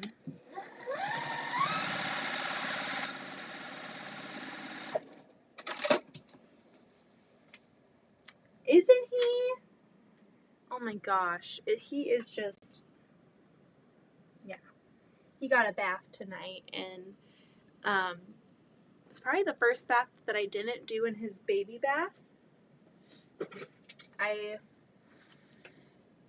was sitting over the bathtub with my feet in the tub, and I kind of have my feet like this, and his head is like resting on my feet, so I'm holding him like with my ankles, and he's got his arms like this. I learned that when I had Zoe, and I was like, oh my god, that's genius, because you can just bend over the tub, you have them, their head supported out of the water, and you can like just get their whole body clean. And I was like, that's really nice. I'm going to do that. And so that was the first time that I did that with Archie tonight. And he was like under the water, and he was just like smiling, and he was so happy. And I did get some water in his eye when I was like rinsing his hair out, and he kind of was unsure for a minute. And then he just started smiling again. Like, he is the most smiley baby. Even when he's uncomfortable and he's having gas and he's like crying, he has a smile on his face. And you're just like, gosh, I wish I could be that happy, having a terrible day, and I'm still managing to smile. Like, that is Archie. Hi, Becca. How are you? I'm so happy that you and Archie had a great time. Have fun with the wagon tomorrow. Well, we'll see. I don't know, Jane. I don't know if I'm brave enough. I'm going to wake up tomorrow and we're going to make that call because this morning we woke up and Addie and Zoe and Louise were brawling. They were literally throwing punches. So I'll wake up tomorrow. We'll assess where everyone is at. What everyone's mood is in. And my sister-in-law is actually going to go tomorrow for the first time. She wasn't able to go today, and she actually had a craft fair on Thursday. She has her own small business, and so she was busy, and we invited her. We're like, hey, do you want to come to the Quilt Festival? And she's like, yeah, I can come on Saturday. So maybe that would be a good day to kind of have Addie and Zoe go when we have a little extra hands, but I don't know. It also gives me anxiety because there's so many people, and if they get out of that wagon and they choose to be like, I'm out of here, screw you, Mom, they're gone. And oh my gosh, that just freaks me out to think about. So I don't know. We'll see. The wagon's nice. But the wagon also leads to kicking each other in the wagon. And then we're crying in the wagon. And then we want out of the wagon. It's a lot. So maybe Archie's just going to be... he's going to go to the Quilt Festival. And then maybe they can go next year when they're a little bit more mature and able to kind of handle themselves. I did take Addington to a quilt show several years ago. I think he must have been like...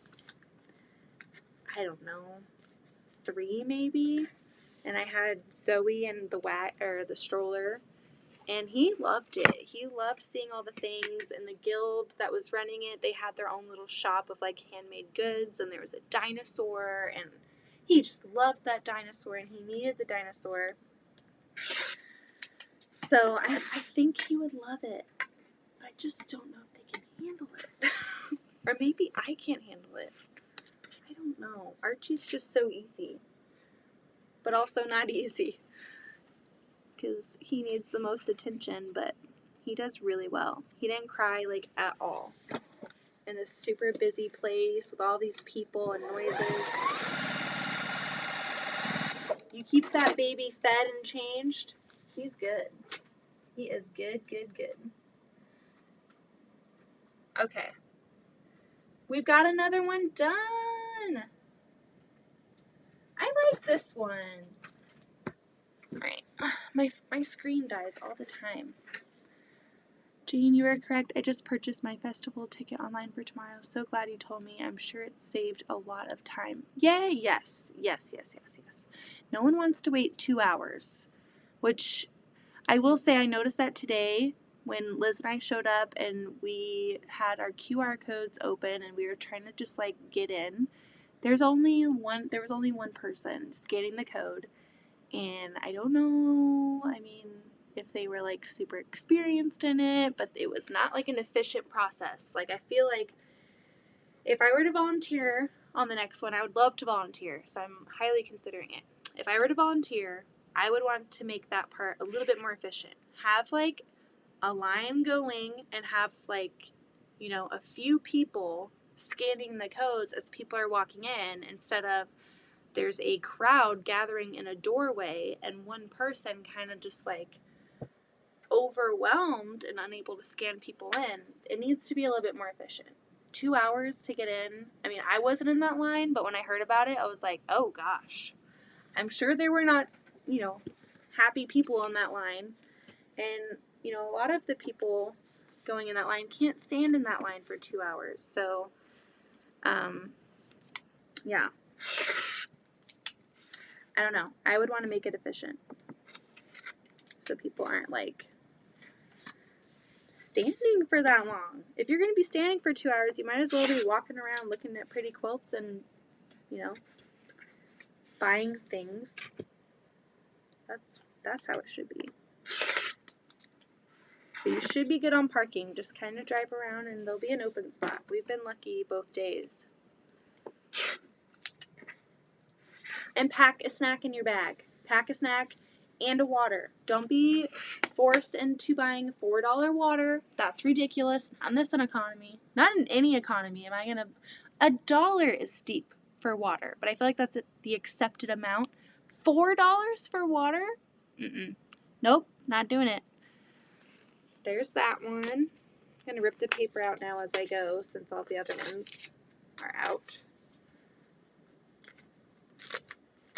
Liz and I were starving yesterday by the end, and we were like, and she never buys food. So when she's like, hey, I'm hungry, I kind of want to go get a snack or something to eat, I'm like, okay, we're going to go get a snack and eat, because she is very, very good about not spending money, and I like to spend money on quilt stuff and food. Those are my weaknesses. I'm not a clothes gal.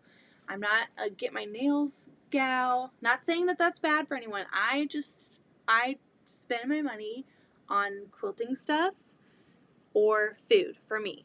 And then the other big category is just stuff for the kids. You know, toys, clothes, like those are my weaknesses. The kids, fabric, and food. I love food. And so when she's like, hey, I'm going to eat, I'm like, ooh, I'm going to eat too then. That sounds good. And we walked up to the food court and we looked at the prices, and me and her were just like, what? $14 for a hamburger? Just a hamburger. No side, no drink. Even if there was a food and side and drink in there, I mean, that's pretty steep. But just a hamburger for $14? That's, that's ridiculous. That's like a yard of fabric. An expensive yard of fabric. But yeah. So we looked at each other and we're like, yeah, I'm not really that hungry anymore. Let's do Taco Bell after this. And then I was like, ooh, Taco Bell. We're going to do Taco Bell. And then by that time, the moment had passed. We were both like, okay, well, we might as well just get home and eat with our husbands. So we didn't end up getting it. But I hear you, Beth. That is a lot for water. $4. Who do they think they're selling water to? My gosh. Is this water like infused with magical minerals that are going to make you like some master quilter or something? Like, what is a $4 water? What does it taste like? Now talking about water, I want to drink my water. And yesterday I didn't bring my water in because I was holding Archie and we didn't think strollers were allowed. And I was like, well, I'm not going to get stuck holding my water bottle while I'm holding Archie. And I was so thirsty, but I'm very stubborn. I will be thirsty. I see $4 water, I will be thirsty. That is fine. I will be thirsty. But got back to the car and I was like, oh gosh, I can just like down this water now. All right, I think I have these two together. Let me look. Try to make sure I kind of have like a nice variety. I don't have that together, so let's do this one. I'm going to do this in the center and the pink on the out.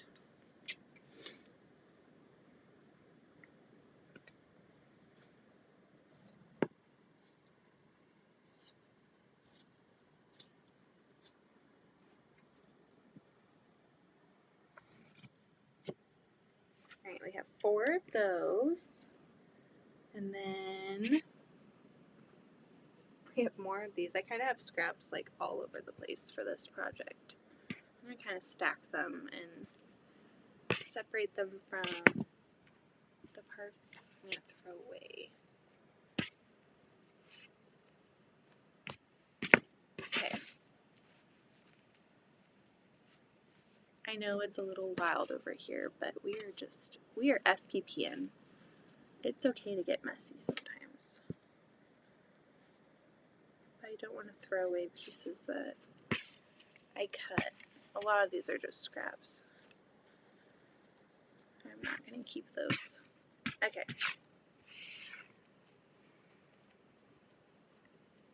Doing this with the foxes. I found this in a quilt shop in Iowa when I went. They were having a little sale, and this was the only bolt of Tula left in that sale. and it was $5 for a yard. $5 for a yard. And I was like, yes. And it's really pretty. It's so pretty. And I was working on these blocks, and I knew I was going to be working on these blocks. So I was like, perfect. I can just use this yard and not have to cut into my other fabric at home. And I'll still have plenty of this left. I mean, this is from Tiny Beasts, and I think I have that entire collection. I mean, maybe it would have been smart to cut off a little bit of this and save it, but I'll have plenty left over.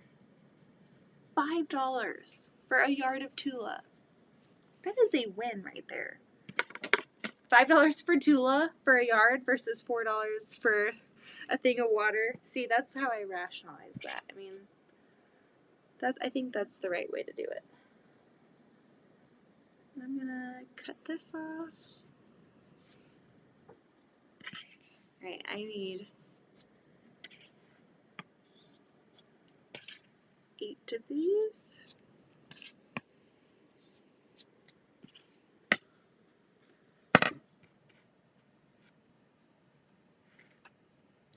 You make me laugh so hard. I will go thirsty, right? Who's got time to spend $4 on water? We both were just, I mean, we didn't even have to speak words in that moment. We were like, no. Absolutely not. Okay, let's see.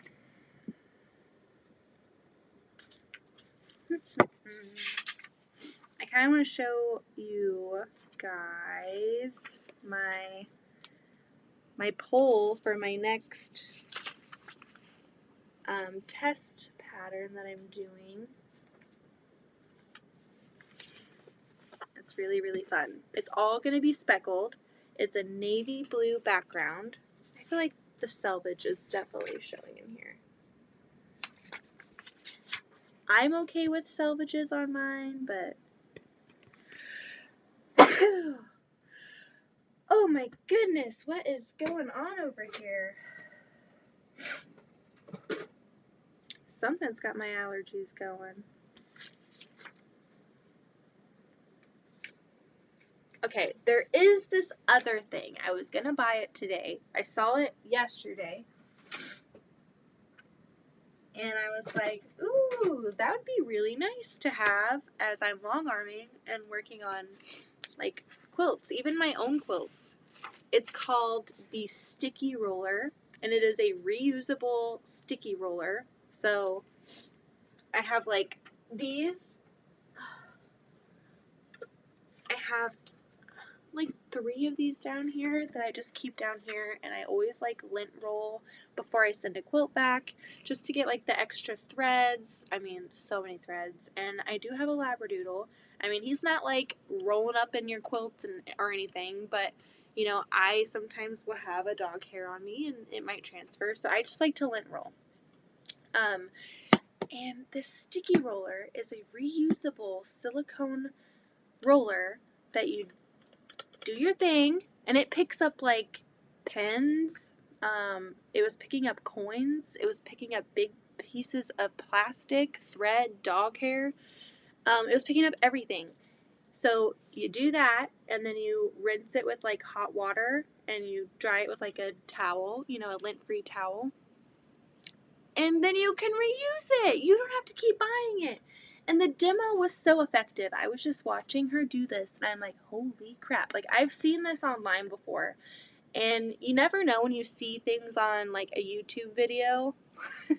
Ooh, on, like, a demo, you're like, wait, was that, like, is that real? Did that really happen? Did that really pick that up? Because I remember when we were buying our vacuum, I watched so many vacuum videos, and you can't tell. Sometimes they could edit that and make it look like it cleaned it up. Can you really tell unless you see it in person?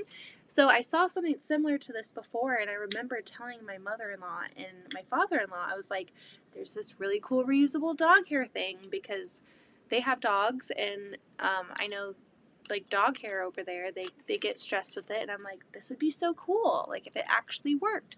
And so we're walking through the festival, and I see this booth with sticky rollers, and she's just like cleaning up dog hair and lint. And I'm like, what? So I was like, Liz, we have to go watch this demo. I told you about something like this, and you guys basically said, nah, that's stupid.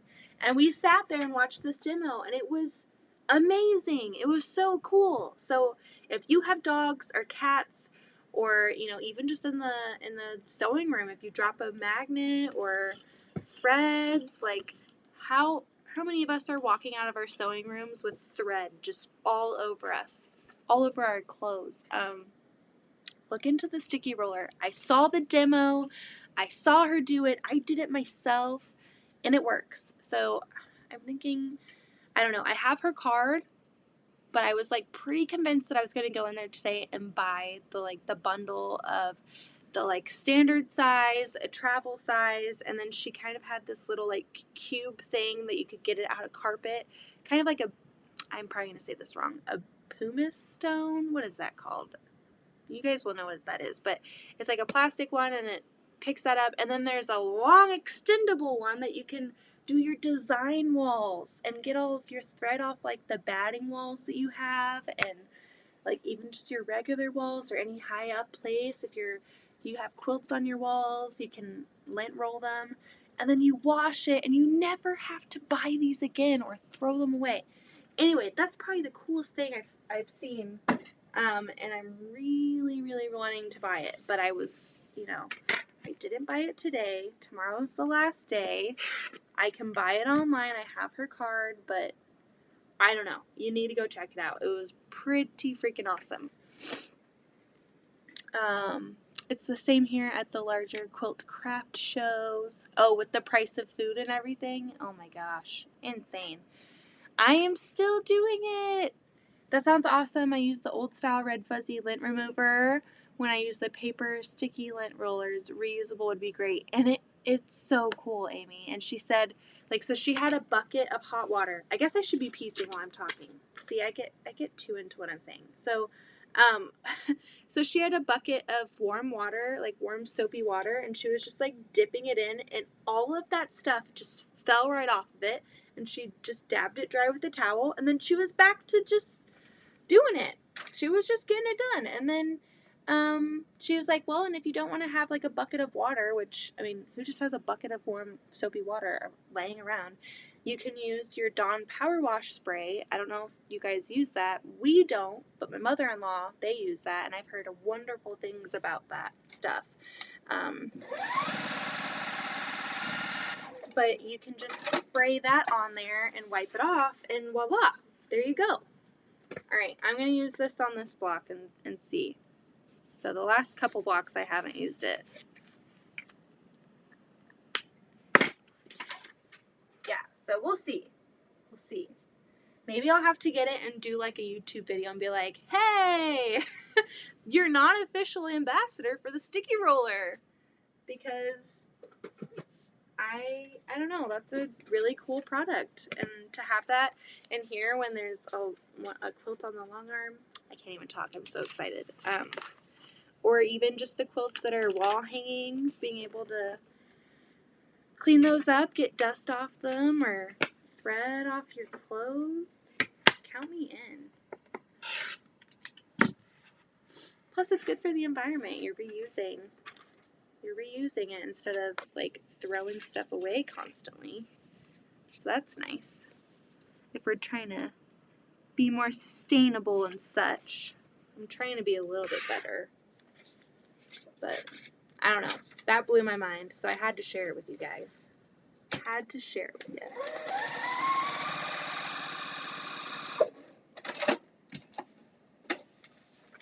Oh, see? I said I was going to use it on this block. Gotta get in my groove.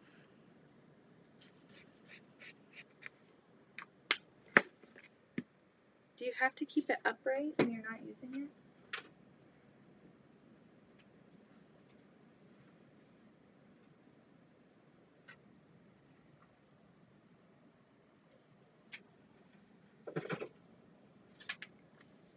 That's kind of a fun combo.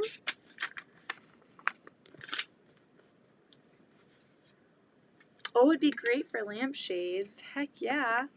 or cars. She was like, you can use it in your car. So if you travel a lot with like your dogs or something and your dogs shed, that'd be a great option. You know, when we got Buddy, they said he's a Labradoodle. His mom was a standard poodle. His dad was a chocolate lab. And they were like, we were under the impression that he wouldn't shed. That was a lie. He does shed. Not a ton. Not a ton, but he does, so. Does that glue not get on the iron? I mean, I don't see it. I'm not setting my seam, so I'm not touching it too. Because, like, usually if I didn't put this on, I would iron it like this and then flip it over. I'm not doing that, so. And I'm putting on enough that it's saturating and it's going through, but I'm not noticing anything like getting caked on my iron. So you can tell, I mean, it's definitely on there. And then I'm just flipping it over and ironing it. And there's nothing on my iron. So that was something I was concerned about as well. I was like, well, is that gonna like gunk up my iron? Not doing it. It's not doing it.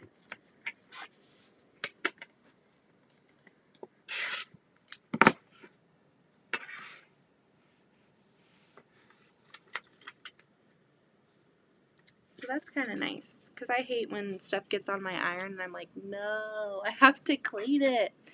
I don't want to. I did try the dryer sheet hack. I know a lot of people recommend that on threads whenever someone's like, I've got stuff all over my iron, how do I clean it? A lot of people say the dryer sheet hack. That was awful. I will never do that again. I don't know if I was using the wrong dryer sheet or the wrong temperature setting, or I don't know. But it was just like leaking stuff from the dryer sheet, like whatever products in that, it was like coming out. It smelled way too much. I was like, oh my God, people are doing this? So I don't know if I used the wrong type, but oh my gosh,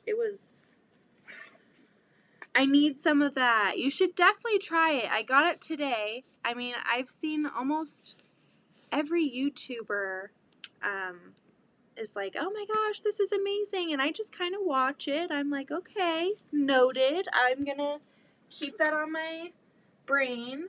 I'm not going to run to buy it. A lot of it is like, I don't have to pay for shipping. So I would go and look at it. And then I'm like, I kind of want to try it. But it's like $20, which is kind of expensive for, you know, a new thing that you don't know if you're going to like. And then you have to pay shipping. And as soon as I see the shipping costs, I'm like, nope, not going to do it. So today I saw it and I was like, okay, I don't have to pay shipping. I'll try it. It's still kind of expensive. If it doesn't work out, I'm going to be a little heartbroken, but it'll be fine. Casey Makers does not carry this, so I didn't feel like I was cheating on Patty by buying this from someone else, because I feel like I'm pretty loyal, like where I shop and everything, and I get an employee discount at Casey Makers too. So maybe I need to tell Patty about this stuff and be like, hey, we need to put this in the shop because it's kind of cool. I do need to like pause every time and not just start ironing though.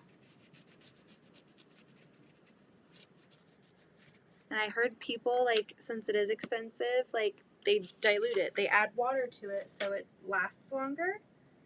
And I heard that it doesn't affect I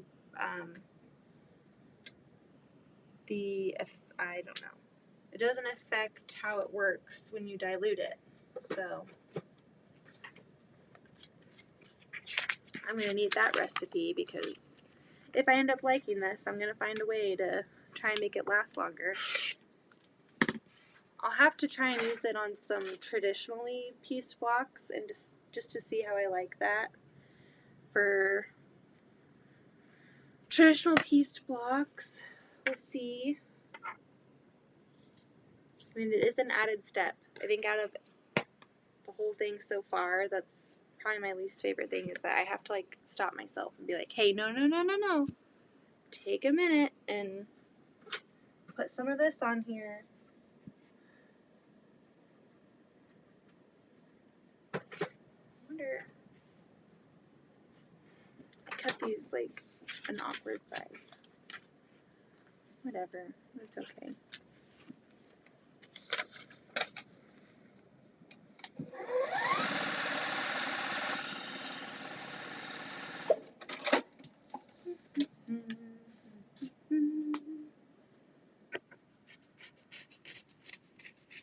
I haven't really seen this in any shop out here. This was in a vendor. She's from Kansas, but in Newton, Kansas. So I haven't like seen it in a physical shop. I've only ever seen it online or talked about online. So this was the first time where I've seen it, and I saw it in another booth as well. But I felt like I had to buy it from this person because we talked for a while, and she held Archie, and she was really nice. And if I talk to you and you just seem like a genuinely nice person, I feel guilty if I like walk away and I don't buy something. I just feel like, oh, I really want to go like support them. I really want to. So I kind of did that. I walked away, and then I was like, you know what? I'm going to go try the Acorn stuff, and I'm going to buy it from this really nice person that I just talked to for like an hour.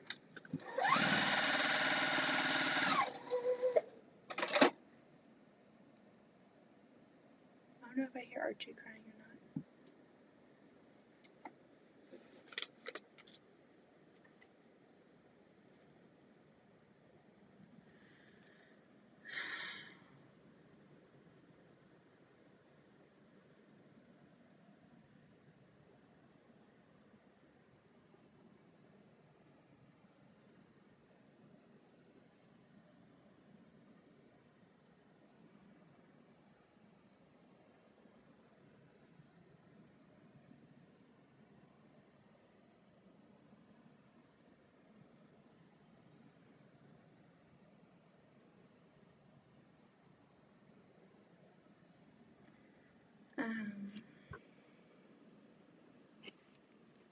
I don't even know what I was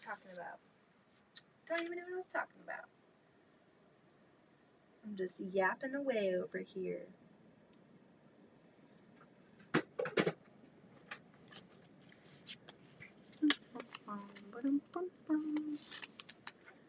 I hate that my laptop screen always shuts down. Okay. Speaking of lint rollers, it's time to remove the lint and cat hair off my room quilts. So maybe you need to get the sticky roller. The Acorn pen I have is not glue. It's like a starch, but in the kit I got it. Also came with a small bottle of Acorn glue. I just love the pen, but haven't tried the glue yet. This says easy press treatment. I keep calling it glue, but it might be the starch that you're talking about. It doesn't say glue anywhere. So maybe this is the starch. And so far I really like it. I bought refillable paintbrushes for starching seams. It works great and costs me way less than Acorn. That's a great idea. Hello, Shirley. How are you? Never late. You are never late. I kind of just, you know me, just hop on randomly. There's literally no rhyme or reason. I just sent them. I was working on some of Mom's stuff. Now I'm trying to get out my blocks together to see them. Ooh! I just sent them. Pictures? My mother-in-law is working on a quilt for her mom, and it's using the Chelsea and Cherie fabric. What is it? Bright Days or Brighter Day. I don't know what collection. It's an older collection, and she's doing a Cluck Cluck sew pattern. And she's so busy all the time, so it's nice that she's like getting some time to sew, and she's like really getting into it. Pictures. She said she sent something. I just sent them. You said I just sent them.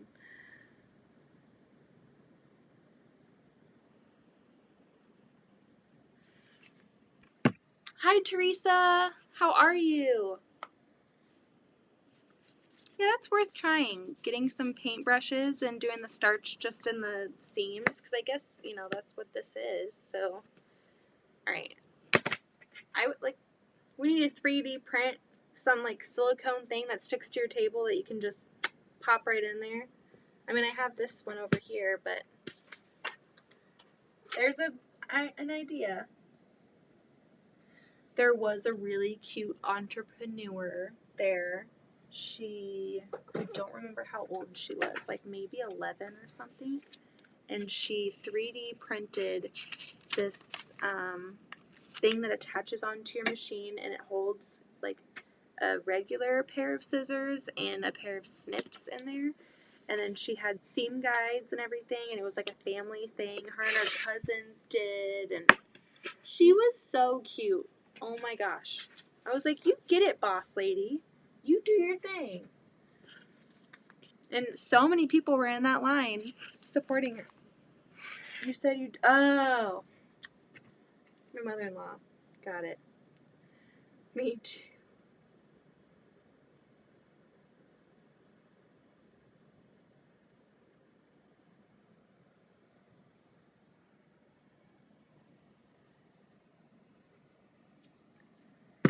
Alright. Let's see.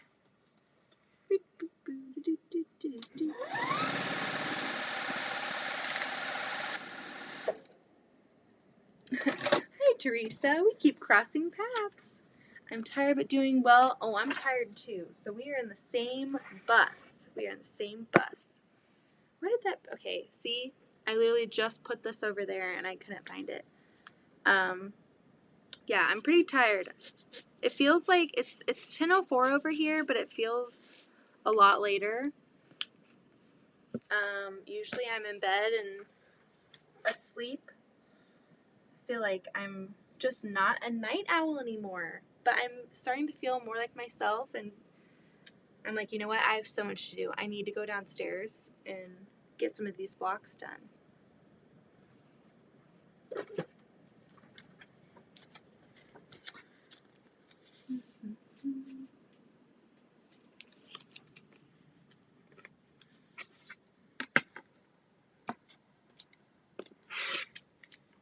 I keep wanting to count how many I have. I know I haven't done enough to be like as far along as I need to be.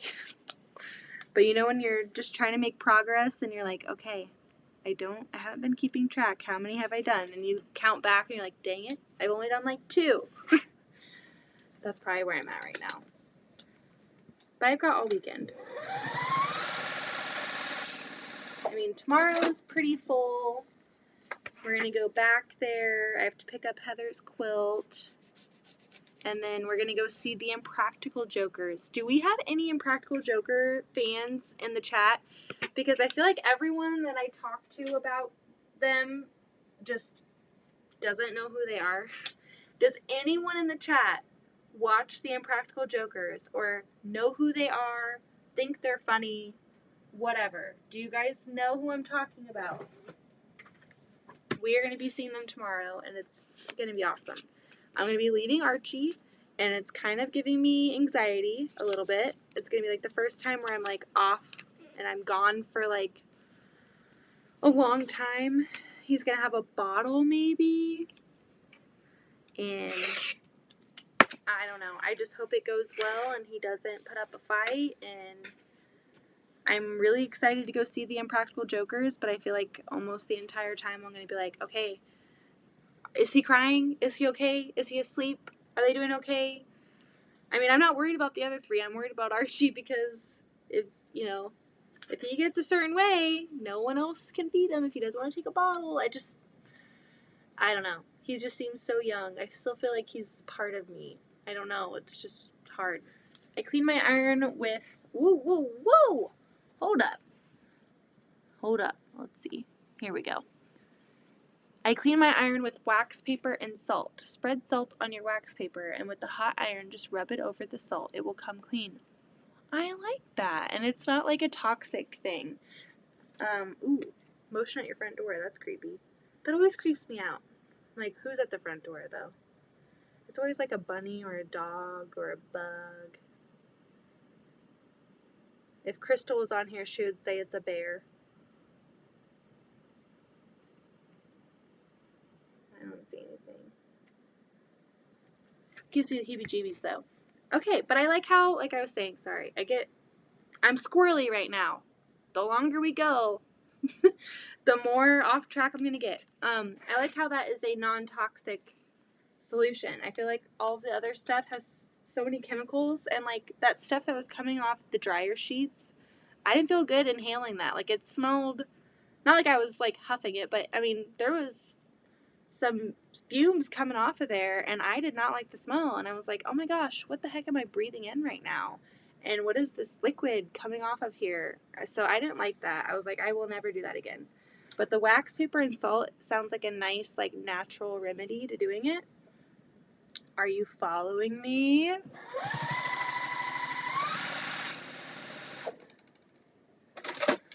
Delia, I thought you went to sleep. What are you doing? I swear you said you were going to sleep.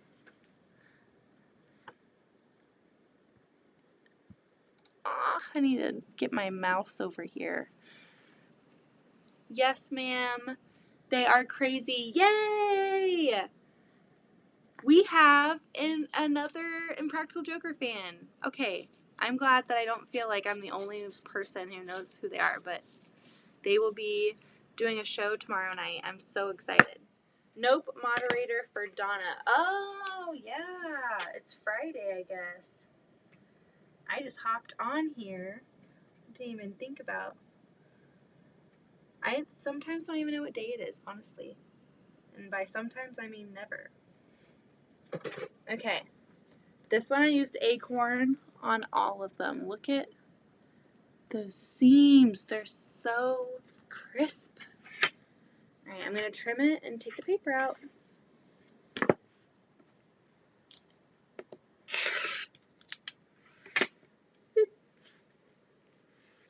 I clean my iron with Mr. Clean Pad. Ooh. And I know the Magic Company, I was talking about that spray that I really like. They have an iron cleaner as well. I haven't tried it. I think I bought some for Liz. I don't know if she's used it. I'll have to see.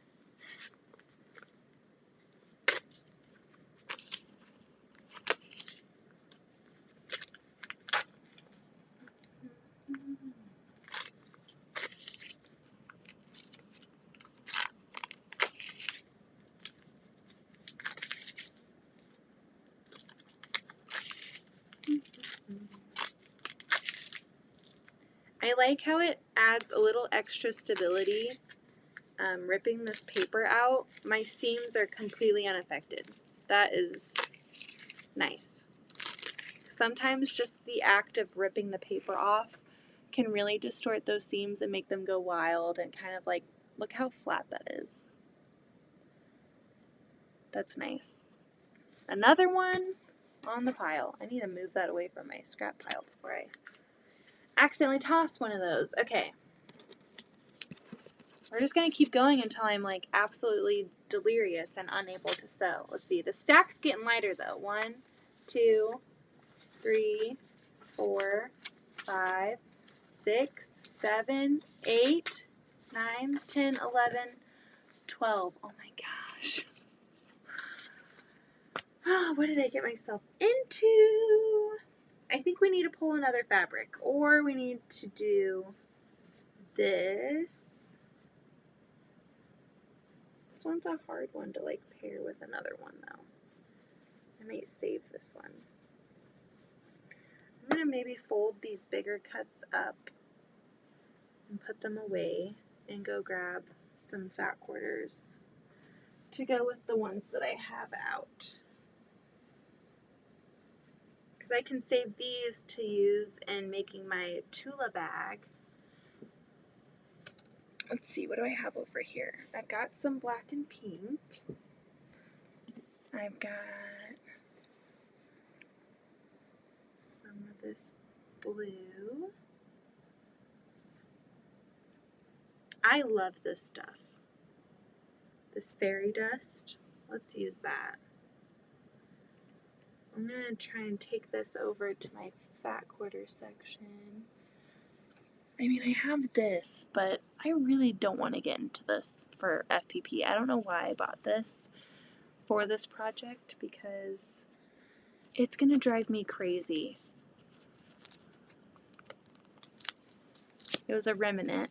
And I was like, ooh, I'll get this. It's a remnant. I'll use it for my thing. But then I instantly was like, I don't want to use stripes.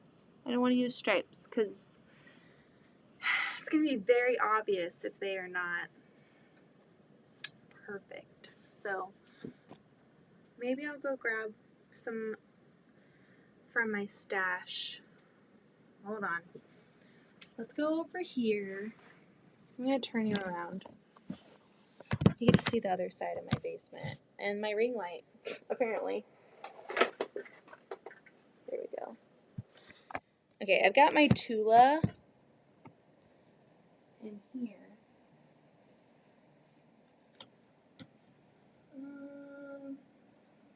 What do I want to let go of, though?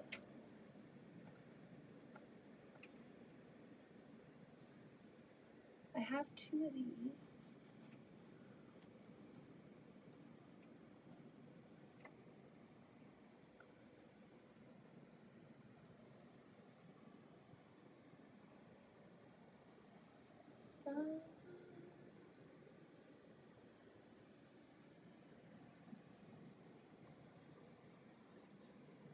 Oh!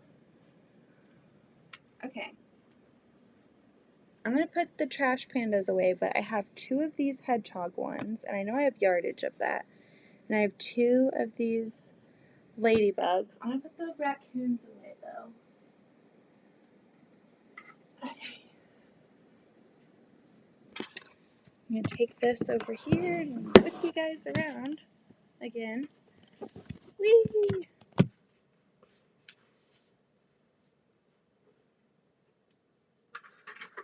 Okay, now we've got some fresh meat. We've got some fresh blood to play with. All right. I like those together. I like those together. I like the ladybugs. I'm going to have to figure out before I cut into it what I want to pair it with, though. Even though I have 2 of these, they're so good. They're so good. Yep, the stripes are tough. And the ones that I got, let me show you. I did show them earlier on another video. The ones that I got are so dang good. Like, I can't even get stripes right. And someone sent me this. What? What? How are people doing that? And then there's another one that she just did impeccably. I'm like, what the heck? Look at that. How amazing is that? So, the fact that I'm scared of stripes and someone fussy cut these blocks and sent them to me, that just says everything we need to know here, okay? I might love FPP, but I am not at that level. Absolutely not. Okay. I think I want to have, how do I want to do this? Do I want the blue on the out or the blue in the center?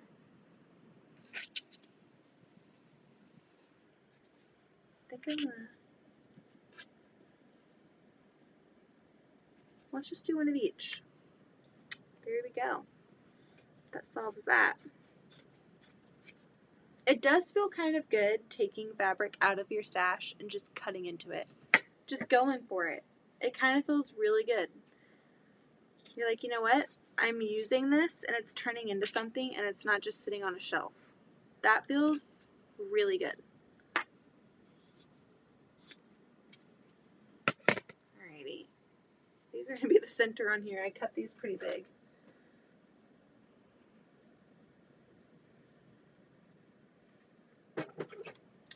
These are so cute. They're so cute.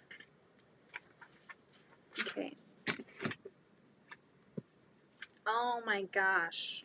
I'm dumb. What am I doing here? It's getting late, people. It's getting late. I put glue on the wrong side. This might be my last one. We'll see. Now I'm going to have to clean off my iron. I'm going to try and get the hedgehog in here.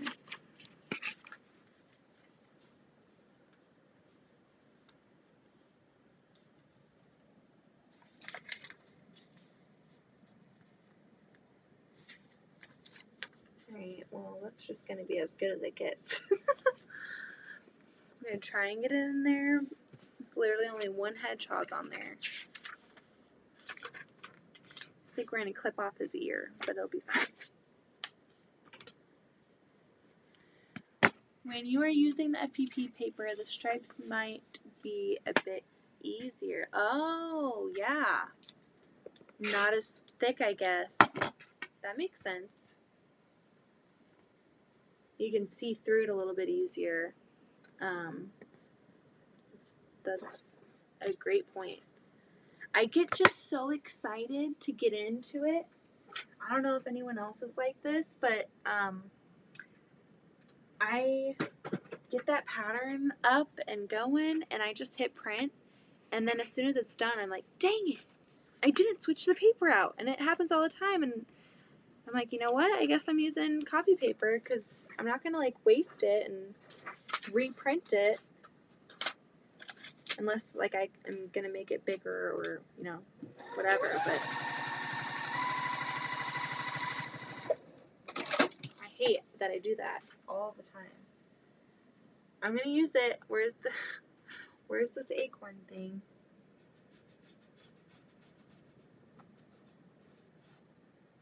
Maybe I'm a fan. Maybe I'm a fan.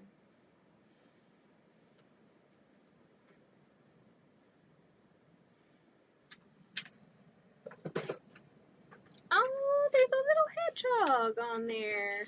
I didn't cut his whole head off. Yay!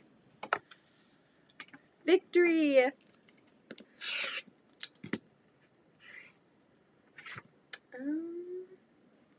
Man, I need to cut my pieces out and iron all of them. I'm all over the place tonight.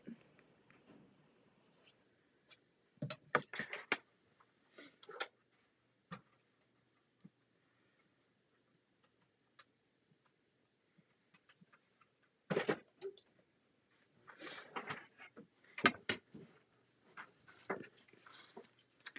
This wheelchair on carpet is such a pain in the butt to try and get back up to the sewing machine when you get kind of far away.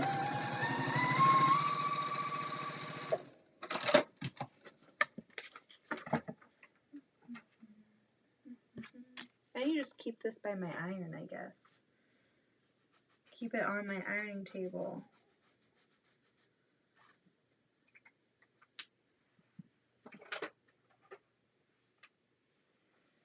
I guess it's going to be another thing that I show my mother-in-law. She saw me buy it, but I'm going to have to, like, say, hey, come check this out. It's kind of cool.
little hedgehogs are so cute. I bought some yardage of this recently at a Skinny Bolt sale that Casey Makers had. As soon as I saw the hedgehogs, I was like, that'd be a really cute backing on a tuna quilt. And so I just went for it and picked up the bolt. I think I could probably cut this in half. Maybe not. Or whatever. We're just gonna do it.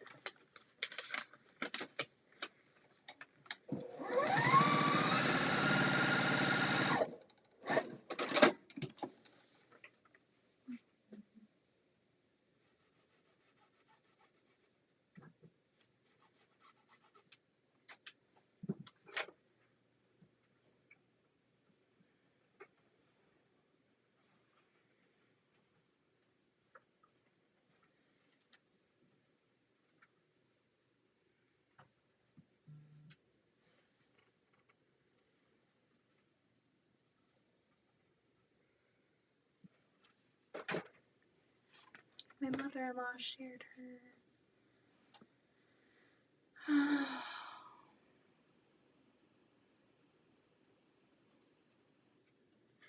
Oh, I love it.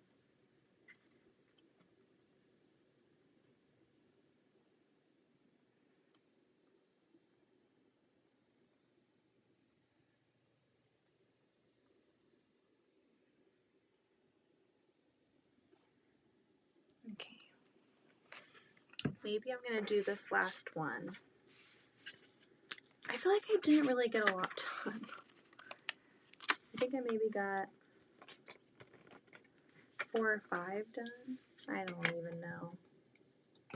But I can feel the more that I stop talking, that's when you can tell I'm getting tired. It's like getting quieter and I can hear the train out there. And I'm like, oh, maybe I need to lay down.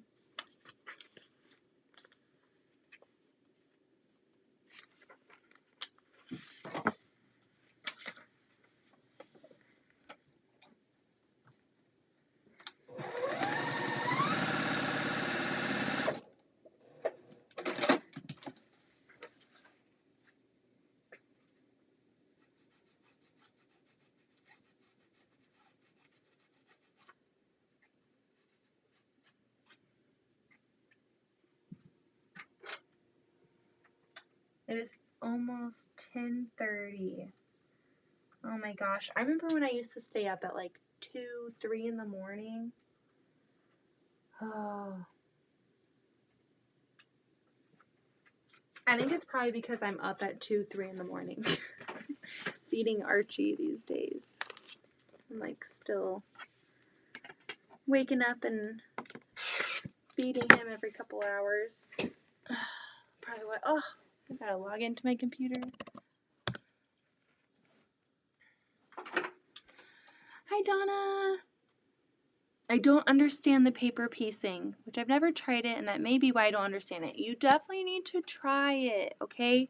And even when you try it, you might not understand it, okay? I still vividly remember, man, that first day where I was like, okay, I was so excited. I had the sewing machine FPP pattern that I wanted to make into a sewing machine cover, and I was so excited. I was like, okay, you know, I'm gonna make this. I'm gonna learn how to do it, and I'm gonna make it. It's gonna be great. And I remember throwing the biggest hissy fit that whole time. I had no idea what I was doing. I was sewing things backwards. I was not meeting the seam allowance. I was like flipping things around. I had no idea what I was doing. And for a while, I didn't know what I was doing, and I was doing it wrong, but it was working somehow.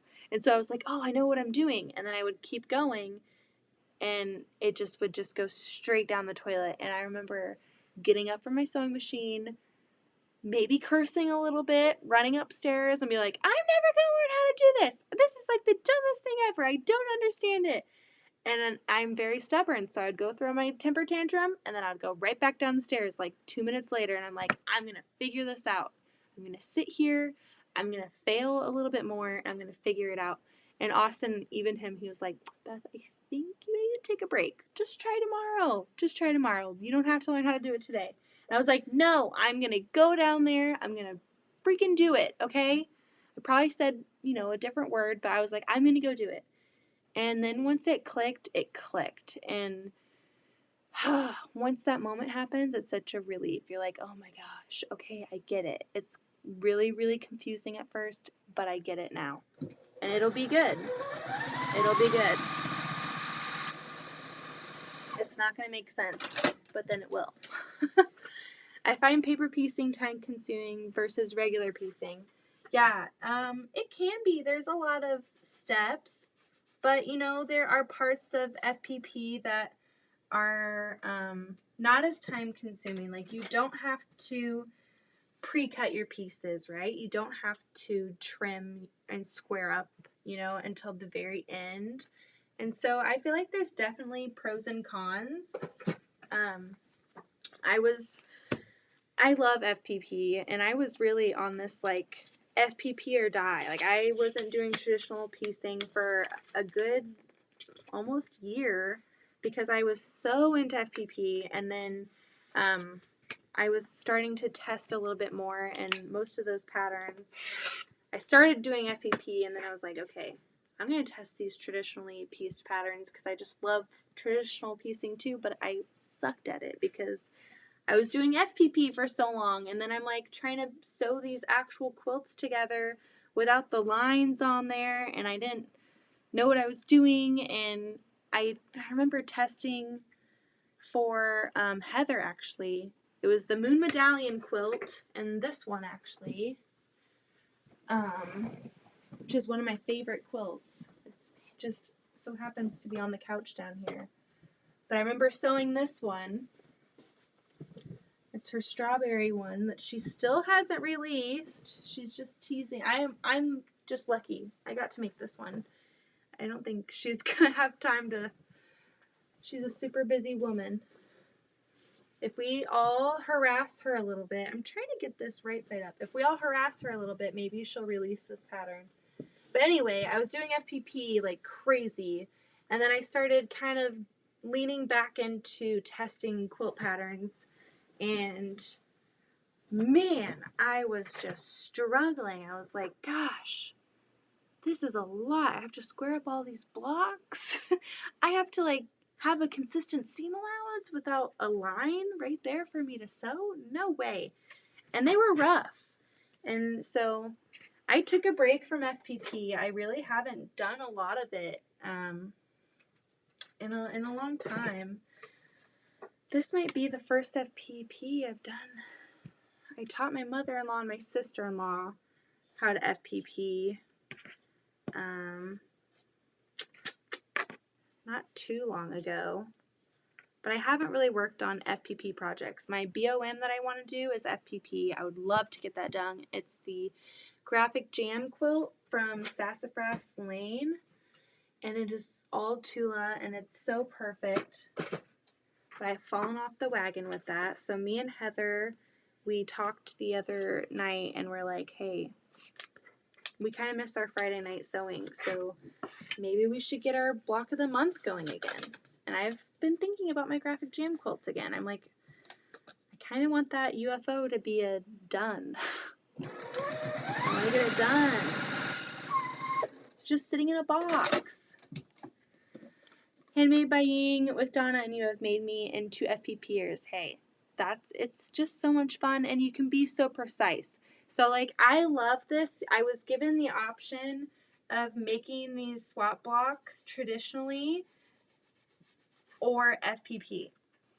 I would much rather be piecing these FPP than traditionally because flying geese take a lot of time to cut the units, piece them together, trim those, square them up, then piece them. It's just too much. And this is so much faster, at least for me. And I know I'm not going to cut off my points. And when I'm traditionally piecing, doing flying geese is just, nope. I love FPP. My points come out perfect every time. Exactly, Jackie. Yuppers. Did you finish the goldfinch? Hey, you knock it off. You knock it off, okay? I did see the Legit Kids booth at the festival, and I was like, I stopped and said hi, and I was like, oh yeah, I've got the goldfinch, you know. Didn't finish it, but I have it. I love their stuff, you know, it's just too much for me. I don't know. If I would have gone into it more organized, you know, maybe it'd be done. Maybe it'd be done. But I think I just kind of got overwhelmed, and I don't know. I don't know. Maybe one day the finch will come out. He's still here. I didn't throw him away or anything. He's still here. He's just, you know, he's resting. He's taking a nap, okay? He's taking a nap. BYOBOM. Yes, please. Yeah, we need to get Smoothie Girl and Heather back out here. Call her Boy Band Heather and Smoothie Beth. But yeah, we need to get her back on and do BYOBOM. And it'd actually be a great time to do it because 9 o'clock's a pretty decent time. And then even if we were just on here for like 2 hours, we could get a lot done in 2 hours before Archie wakes up. So, I don't know. Should we get back to BYOBOM? Amy says yes. How many block of the months are you working on, Amy? I feel like we've totally let you down. I mean, I've let myself down. Busy having babies over here. Lame. Oh my gosh. I really do miss our, like, shenanigans. Our late night shenanigans.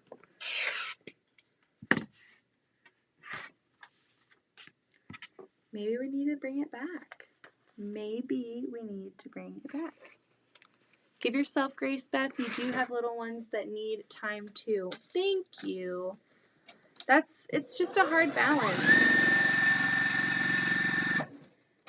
I appreciate that because I feel like I do put a lot of pressure on myself, and I commit to a lot of things and a lot of people. I'm trying to be good about reprioritizing some time, not constantly, I don't know, obsessing over everything else. Slowing down a little bit and enjoying the kids. And I saw a post the other day online, and it was really cool. It was really nice to see someone have this perspective and like voice it, because I think maybe a lot of us feel this pressure that we put on ourselves around this time. It's like the weather's getting nicer. It's okay to not be tethered to your machine. It's okay to go outside and play on the sprinkler or the water balloons or go for a walk or go paddleboarding or go do what you like to do outside. I feel like seeing that just was like a nice, okay, because I do have a lot that I need to do, and I have been doing a really good job, if I say so myself. I'm giving myself a pat on the back of trying to do something and like be super present with my kids and like go outside and make those memories and have a fun summer, because fall and winter are going to be here and we're going to be inside, and I'm going to have all this time to sew again, okay? And I'm not going to be tired from being outside. I'm not going to be... So yeah, all that to say, if you're struggling with that pressure as well, the sun's out, it's summer, go outside. Don't feel like you have to have a bajillion things done or everything on your agenda. Just go and enjoy yourself. Don't feel this pressure. I love social media because it connects us in so many ways. It inspires us in so many ways. We can grow from it and learn from it. But it also adds that pressure because you see people just like whipping stuff out, and you're like, you're kind of just in this machine almost. And I don't want my quilting to ever become that. And I also don't want that pressure to ever take me away from my kids, because my kids are so young, and I don't want them to be like, yeah, mom was always busy doing this when we were growing up. We never did anything. We never made memories, because that would suck. Like, to know that I wasted that time. So, yeah. Anyway, all that to say, I've been trying really hard. Like, we get that bubble machine going. We put the splash pad up.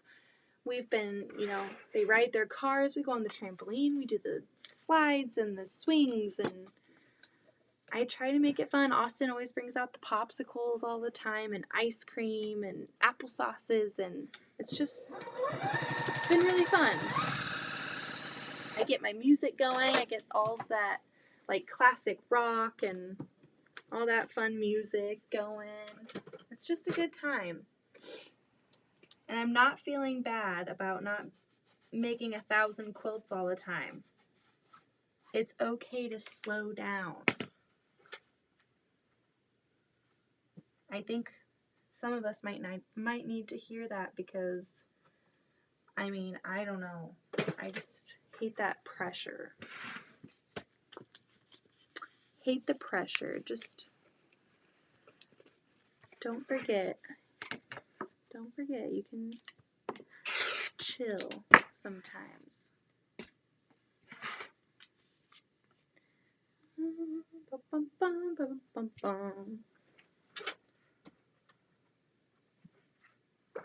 feel like I do get a lot done. Even, I mean, I commit to a lot of things and I love a deadline and I get it done. I just go for it. But I don't know, I've been kind of slowing down a little bit too, just being like, okay, I don't need to sign up for everything.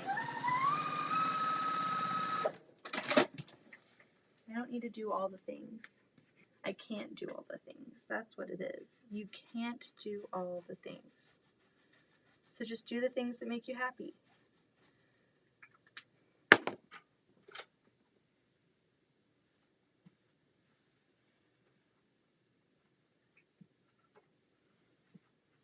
Another one done. And I happened to catch a little hedgehog in there. With the finch, you were overwhelmed and pregnant. I think that's a good reason. Yeah. Overwhelmed and pregnant. I think, heck yeah. And I was disorganized. I don't think I really understood the scale of what a legit kids pattern was. Like, I knew it was going to be a lot.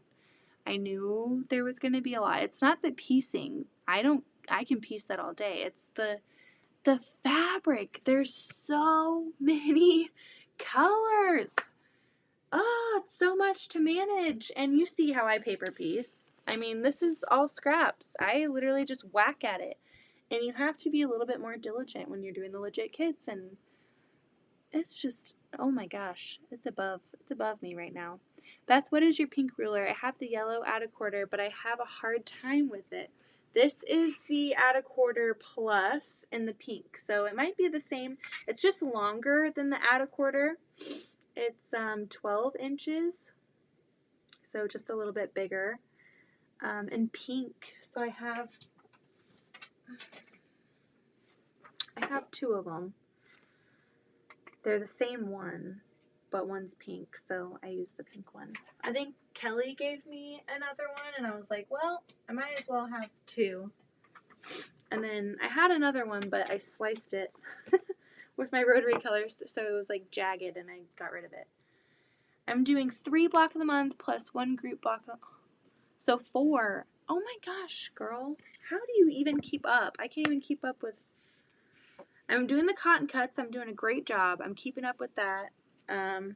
Love the cotton cuts, but that's like cut out for me. I don't have to trim, so I have another block of the month that I have.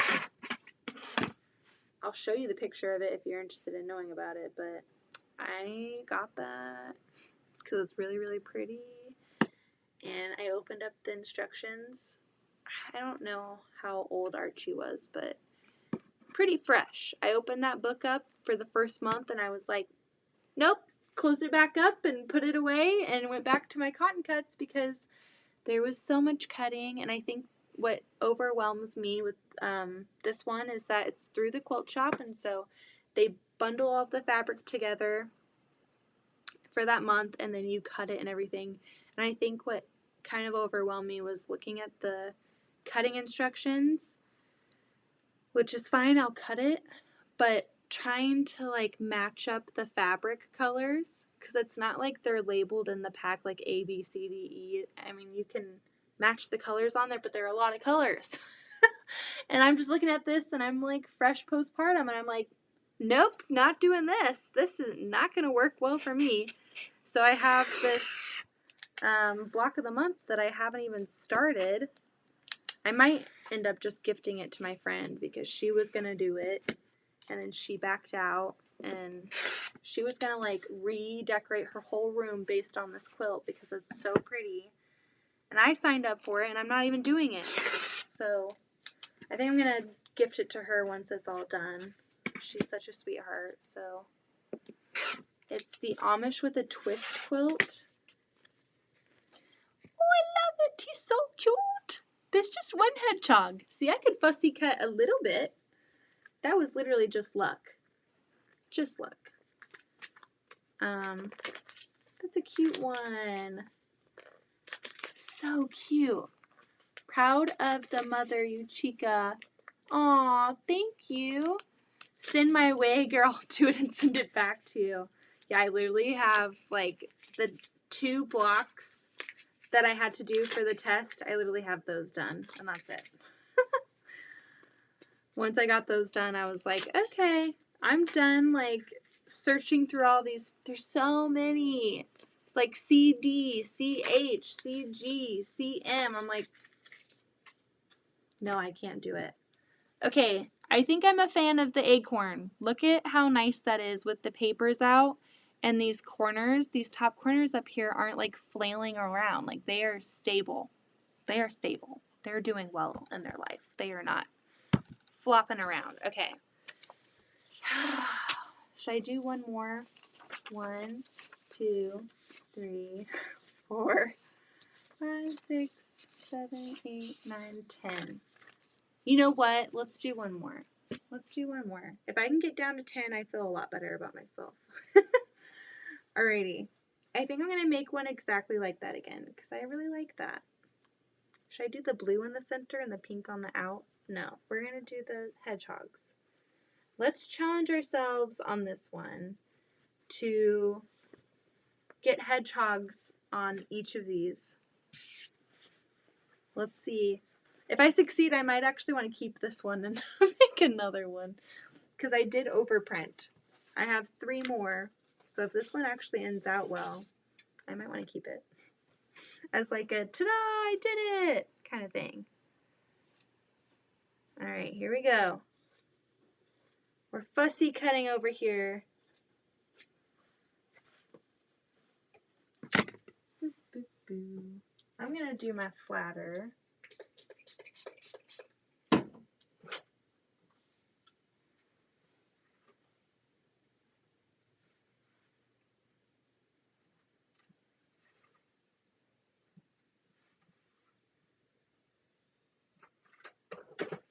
I love flatter. Like, and it smells so dang good. Okay. Let's see. We're just going to plop him right on there. I'm going to cut this part off because I can't really. Alright. We're getting loony over here, people. We're getting tired. Things are falling. Things are being glued on the wrong side. It's getting wild. Alright. Let's place him right in the middle. Oh, he's so cute. Okay, I think this is going to work. All right, I'm going to cut this extra off. This might work. Well, this first one's easy, though. Okay, once it starts getting upside down, no promises.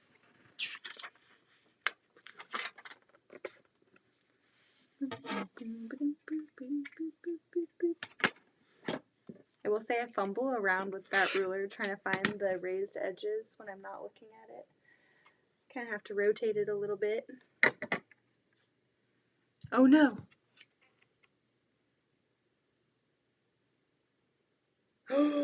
Archie's up. Archie's up. Archie's up. He's getting a diaper. There was movement on our camera. Alright. We're going to speed sew these 2 pieces on, and then I'm going to have to skedaddle, okay? Archie needs mama. Archie needs mama. Alright. He's not crying, but he needs his mama.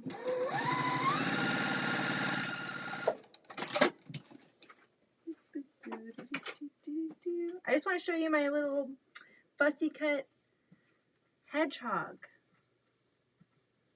And then I gotta peace out. So I'm gonna just say my goodbyes as I'm doing this. I loved coming on tonight. I have a lot to do this month, so I will most likely not be on tomorrow night because of the show. We're not gonna get home till late, and I'm probably gonna be so tired from doing the festival and the show. I don't get out much these days, so it's gonna be a long day. I will be probably coming on Sunday night.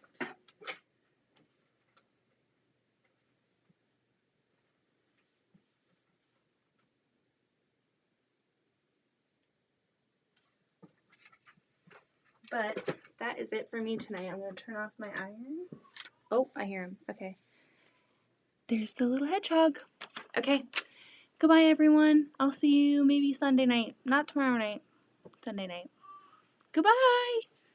Bye, Amy, Delia, Donna, Jackie, Teresa, everyone. Goodbye.